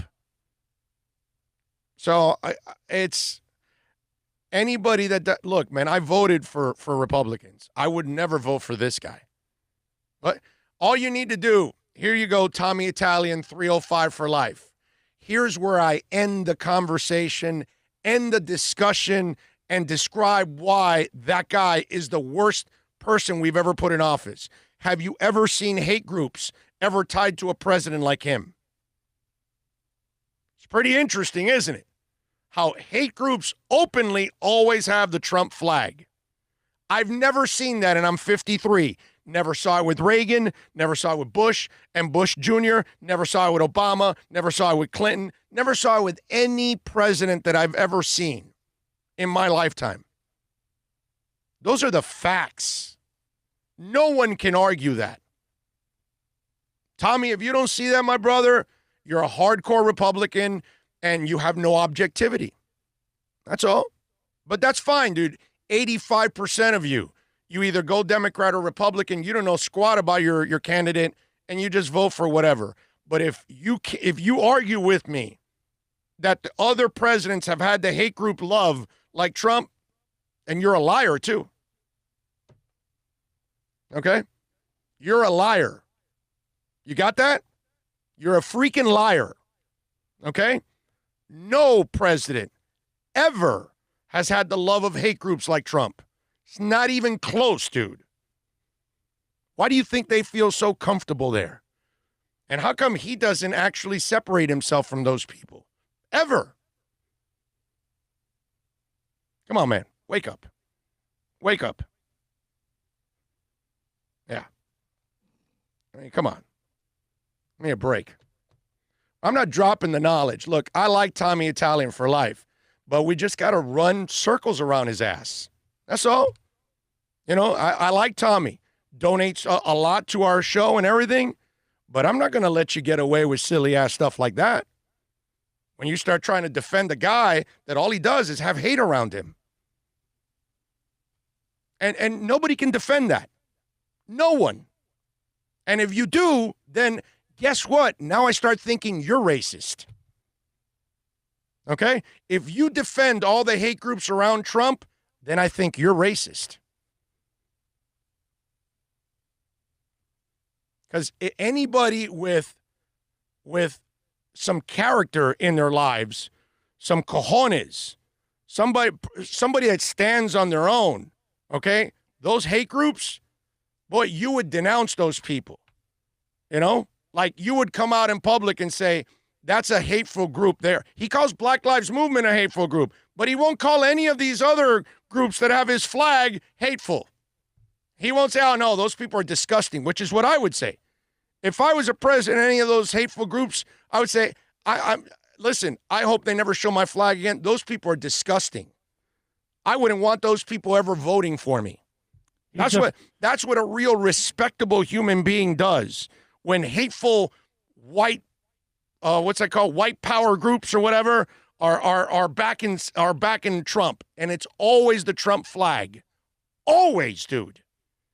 Every one of them. Aryan white brother. Whatever. They feel at home with one guy. I've never seen that. Not Reagan. No one, dude. Never saw that with any. He even defends him. He says there's some really good people there. It's just crazy. That the white guy at the villages screaming white power, and he's like, yeah, those are great people. Meanwhile, they're saying white power, and he's retweeting a video of white power. Oh, but wait a minute, Tommy. You believe that was a mistake, too? Of Trump retweeting the white power video? Come on. Come on, bro. Answer here on the chat board. Please tell me you thought that Trump retweeted the white power in Orlando by mistake. Please, Tommy. Please tell me that you think that was a mistake. Please tell me. Come on. Put it on the text line and tell me how gullible you are. Come on. Huh? Come on, Tommy. Let's go. Where's your text at, buddy? Huh? Did Trump know what he was retweeting with the white power? Come on. Let me see if you have the balls to say the real honesty about Trump. You got it? Where are you, bro?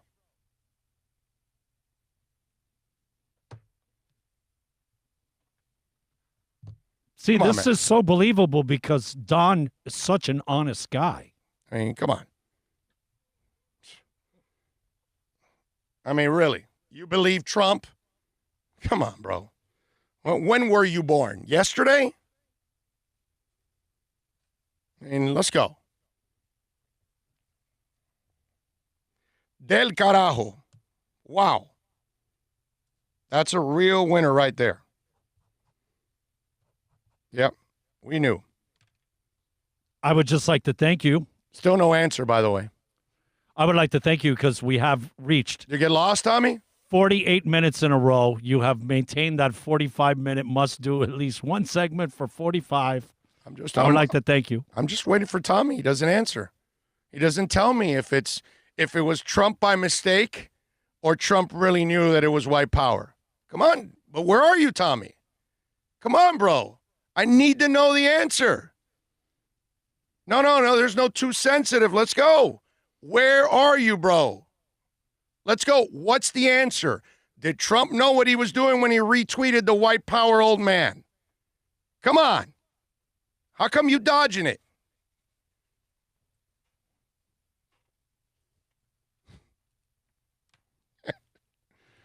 Love it, bro. Love it. Eat these Trumpies up for lunch, bro. Lunch. Because they got no defense. You can only lie about the guy if you actually believe it. Did you guys see now Quentin Dunbar? The attorneys for Quentin Dunbar have now withdrawn from the case in the wake of the victim bribing allegations. This according to new court documents. In the docs, no reason was given by Michael Grieco. Isn't that the guy from 21 Jump Street? Anyway, and Michael Weinstein's withdrawals, but Dunbar says they've now been replaced by attorneys at Rear Jordan, PA. Police allege Grieco's office was the background that facilitated a cash transaction that later obstructed the integrity of the investigation. The docs say Dunbar's new attorneys have already requested discovery from the prosecutors. As for DeAndre Baker, there's been no movement with his representation. We're told Bradford Cohen still remains his attorney in the fight against armed robbery charges. Cohen is adamant his client did not participate in any scheme to pay off victims or witnesses. The cornerback DeAndre Baker is denying paying off 4 victims in his armed robbery case, despite new allegations to the contrary. If this is true, bro, it's already bad enough as it is. The story about the cars being in position for them to dart out.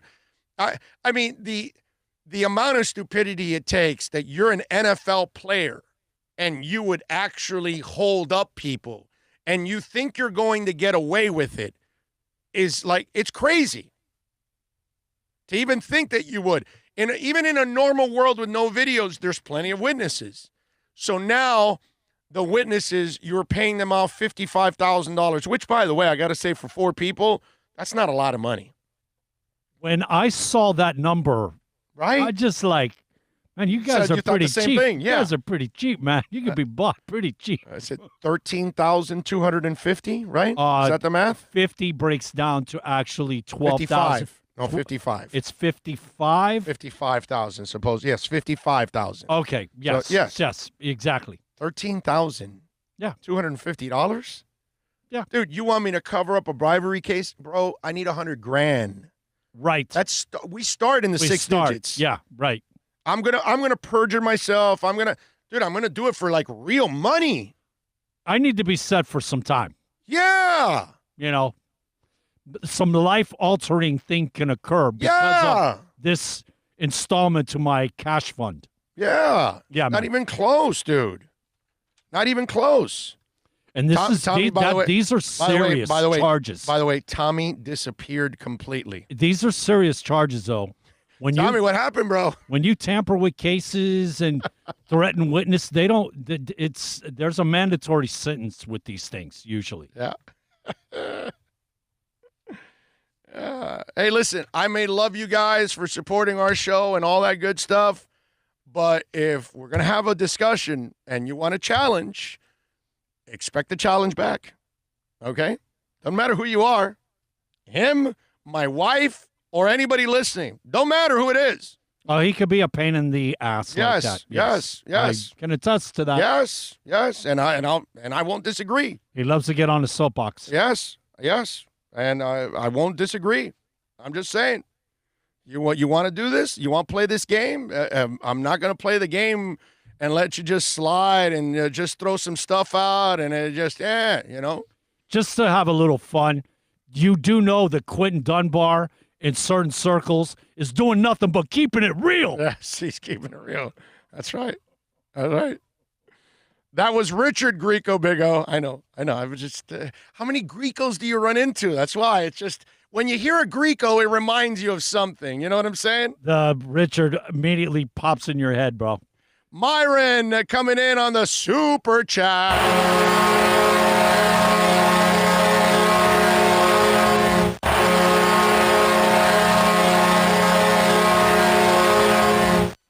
Myron says, worst president ever is a fact. Yeah, he's just a terrible human being, bro. I mean, think about it. Our country is hurting right now. There's all kinds of social unrest and everything. We have a guy that just creates more divisiveness. Instead of trying to bring people together, instead of trying to understand one community or another, reach out or whatever, we have a guy that's just working on Have you ever seen a guy that wins the presidency and continues to just cater to his group? Right, never. As opposed to being the president for everybody. And that group is getting smaller and smaller and smaller. Thank the Lord. Yeah. Thank goodness. Yeah. That group is the one that kept all those statues, and that group is the one that didn't care about you screaming the N-word and all that stuff. Those people are they're dying out. You know? They're literally dying out, actually, because they're old and they're dying out. But it's also that way of life is dying out. You know, and that's what's changed. Julius 305 gives us a little love on the super chat.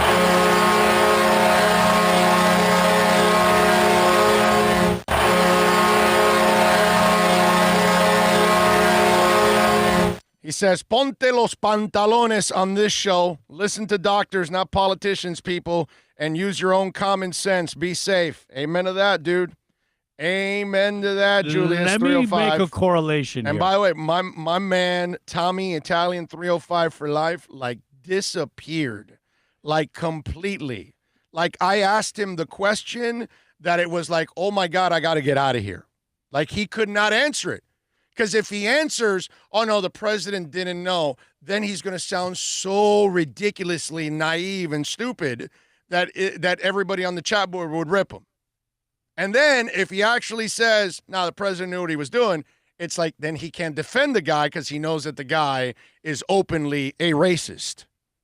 Which, don't you know that already? Yeah. It's like, okay, he's incapable of empathy. He's a narcissist, a psychopath. There's no doubt he's incapable of that, dude. Our country is hurting, and he's incapable of bringing people together at all. There's such real issues to deal with.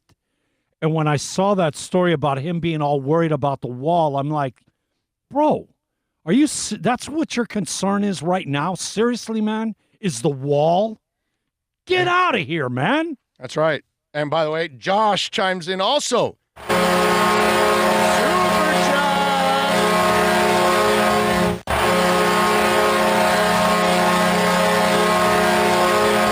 And he says, castígalo. Oh, that's right. That's what we do on this show. You get out of line, castígalo. I got to make a correlation to the keeping it real with. And by the way, I think that was Alexa planning because she wants me to do Spanish a lot. Oh. So she brings in the castígalo. You know? Okay, the correlation. That's punish him, by the way. For those of you that don't speak Spanish. Thank you. Castígalo I appreciate is that. punish him. Thank you, sir. That's what it is. So the correlation. So our buddy Tommy Italian 305 for life, we had to punish him with the ultimate question that he was like, I'm out of here. Like Dunbar and, keeping it real. You do know that people are loving you tearing somebody up here. Oh, yeah. They're loving this. Yeah.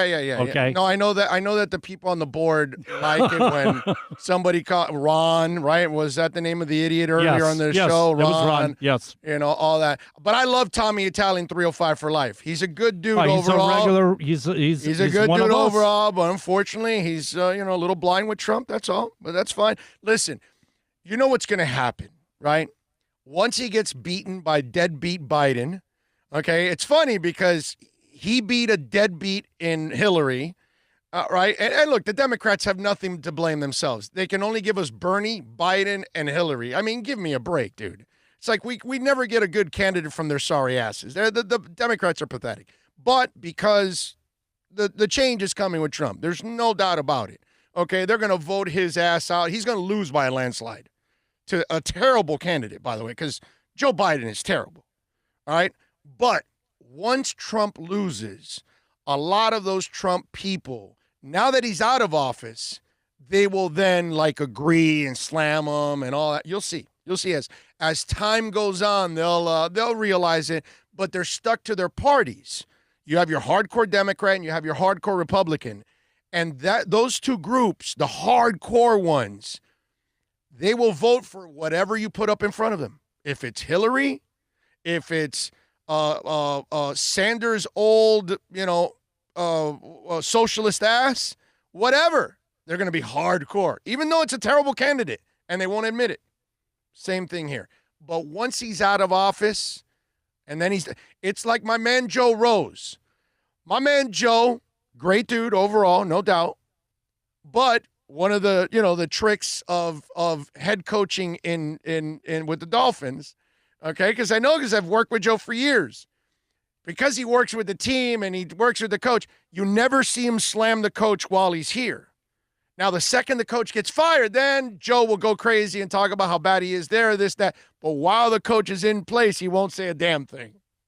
It's same thing. He's a team player as long as the guy's part of the team. Right. Now, when he leaves, he'll go off on the guy and how bad he was here and this and that, and it's funny as hell and all that. But while he's here, he won't say jack about the current coach because he's tied with the team. And so, that's what's going to happen with some of the Trumpies. Not all, but some of the Trumpies. They will then admit that, oh, yeah, he was terrible. But I'm a hardcore Republican. I have to vote for him. It's like, I never understand that. That's why I voted for Reagan and I voted for Clinton. That's why I voted for Bush and Bush Jr. and I voted for Obama. And what am I going to do? I've voted for different ones. I'm voting really for the lesser of two evils. That's what it always. That's what it usually is. Well, yeah, but most people don't do that. Most people they're hardcore Republicans and hardcore Democrats, and they stay the course. And they're just voting for their whatever's party. thrown in the trough, man. That's what we're gonna come and eat. That's it. Even though deep down inside they know it's a terror. Like whoever votes for Biden, come on, dude, come on. Whatever Democrats out there, come on, seriously. Do you really think that Biden's got it? That guy can't put two sentences together without stumbling and bumbling. Exactly what you're talking about. Honestly, seriously, he needs to. I'm not having a debate with you. He's in his 70s. Because the way he has talked, right? Yeah. It's not. Yeah, but see, to preserve where he's at, he needs to say, "I don't want to debate this guy." Because the problem is the president has set him up because Biden doesn't have to say anything, and then this guy just keeps burying himself. So that should be the tactic. Because he will. Biden's not going to win on skill, dude. It's not like he's got. No, he wins by default because. That's what I'm saying. And that's why. Look, that's what happened with Trump. He won by default. Yeah. Oh, yeah. Because it was Hillary. Yes. Yeah. It was two crappy candidates, and what America thought was least crappiest ended up winning. Well, that was the reason that I liked Obama right out the block was he wasn't part of Washington D.C. infrastructure, and Hillary is. That's what they are. Hillary is polluted. Are you kidding me? Biden in hiding, winning. Yeah, I know. That's the amazing part. Biden doesn't have to do anything to win. He just stays quiet and let the other guy just keep burying himself. Going to sink him. Yep. Yeah, it's like watching DeSantis every day talk about, well, no, everything's great with COVID. No, we're ahead. He comes up with all these excuses, 15,000 cases. Every day it's like we're breaking new records. No, everything's fine. He is, what's his name? Damn it. Footloose. What's his name? Oh, John Lithgow? No, dude, Footloose. When I tell you Footloose. Kevin Bacon? Kevin Bacon. He's Kevin Bacon in Animal House. There's nothing going on here. Everything's all right. Do not panic. And he ends up flat on the sidewalk. Squashed. Yes, exactly. If you've never seen Animal House, there you go. Kevin Bacon's first appearance, It was on this weekend, by the way. Is that his first? I think that's his first film. I have no idea. That and right shortly there was Taps? No, Friday. Was he in Taps? No, Friday the 13th. Friday the 13th he was in. Okay. All right. I didn't know that. Yeah. I didn't know that was his first. oh, people have their political beliefs. It's really hard to change unless something personal happens, like getting sick and having no health care. You're probably right. I mean, I know I'm a weirdo. Okay? I know I am the oddity. I'm the guy that's not tied to either party, and I vote for what I think is the lesser of the two evils.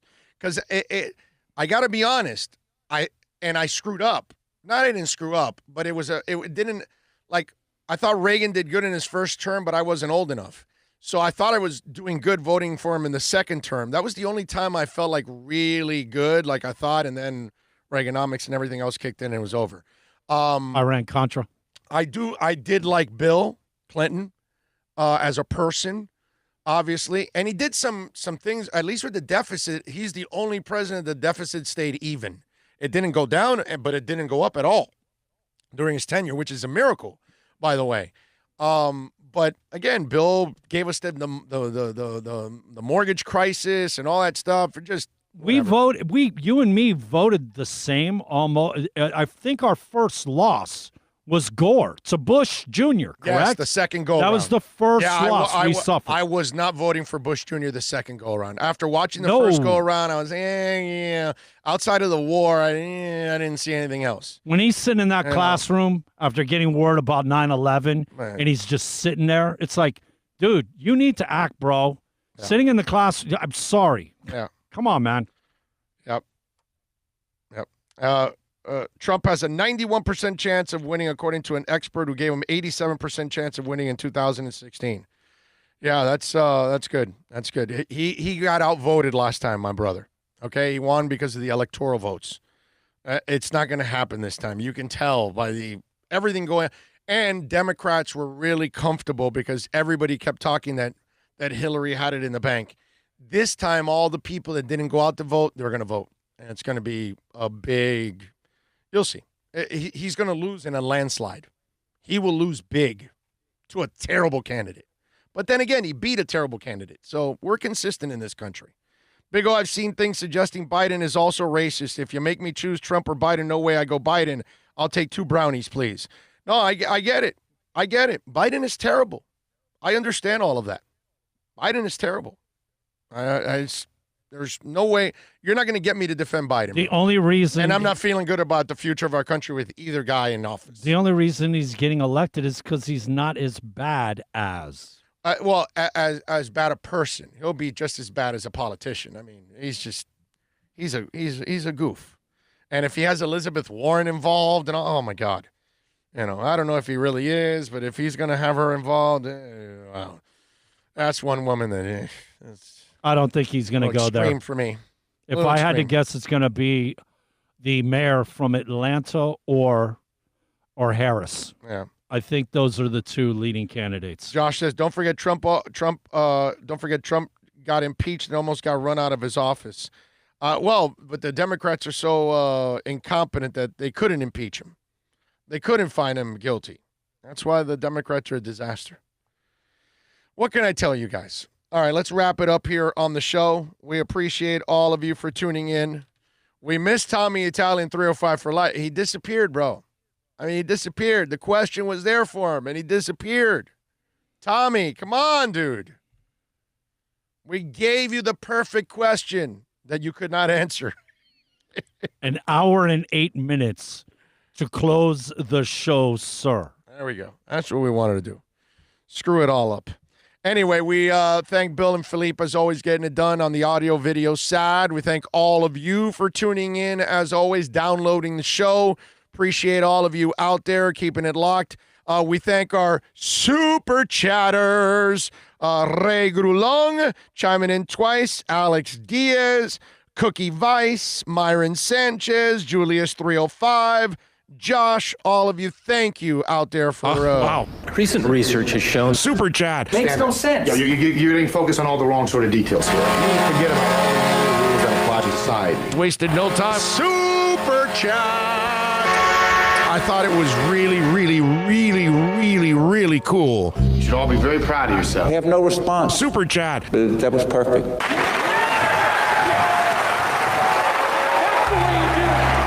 Thank you, Alexa. Appreciate you and appreciate everybody. We do love you, Alexa, and everybody out there. Love you all. Josh chimes in at the end with a super chat. Thank you, Josh.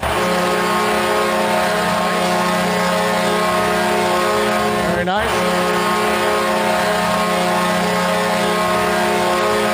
Omar Lopez goes out. Patty Ashford goes, if Biden chooses a woman of color for VP, it's OVA. One called the Hillary losing. She's been hated for decades. Yeah, no, Hillary was a disaster. But then again, that's why the party. Here comes another super chat to keep you on the air. Here comes. Yeah. All right, everybody out there, thank you all, as always, man, for supporting us every way that you can. We appreciate it. And please, if you run into Tommy Italian 305 for life, make sure he's all right, okay? I think that question, really floored him, the poor guy. I got to make sure his mental health is fine. This weekend, the podcast hits. You guys, thank you all. Yes, thank you. Wow. Thank you. Y'all be good out there. We'll see you tomorrow. Remember, Wednesday, we'll be out at VSS West Pines, but it'll be in the afternoon. Sometime between 2 and 3 o'clock. 2, 3 o'clock or something in the afternoon. We're going to do a late show on Wednesday, okay? Oh, we'll Twitter you at 1 or 2 in the morning and let you know when the show's going to start. Yeah, it'll be an after. I'm sleeping in, dude. I'm sleeping in. You all be good. Stay safe.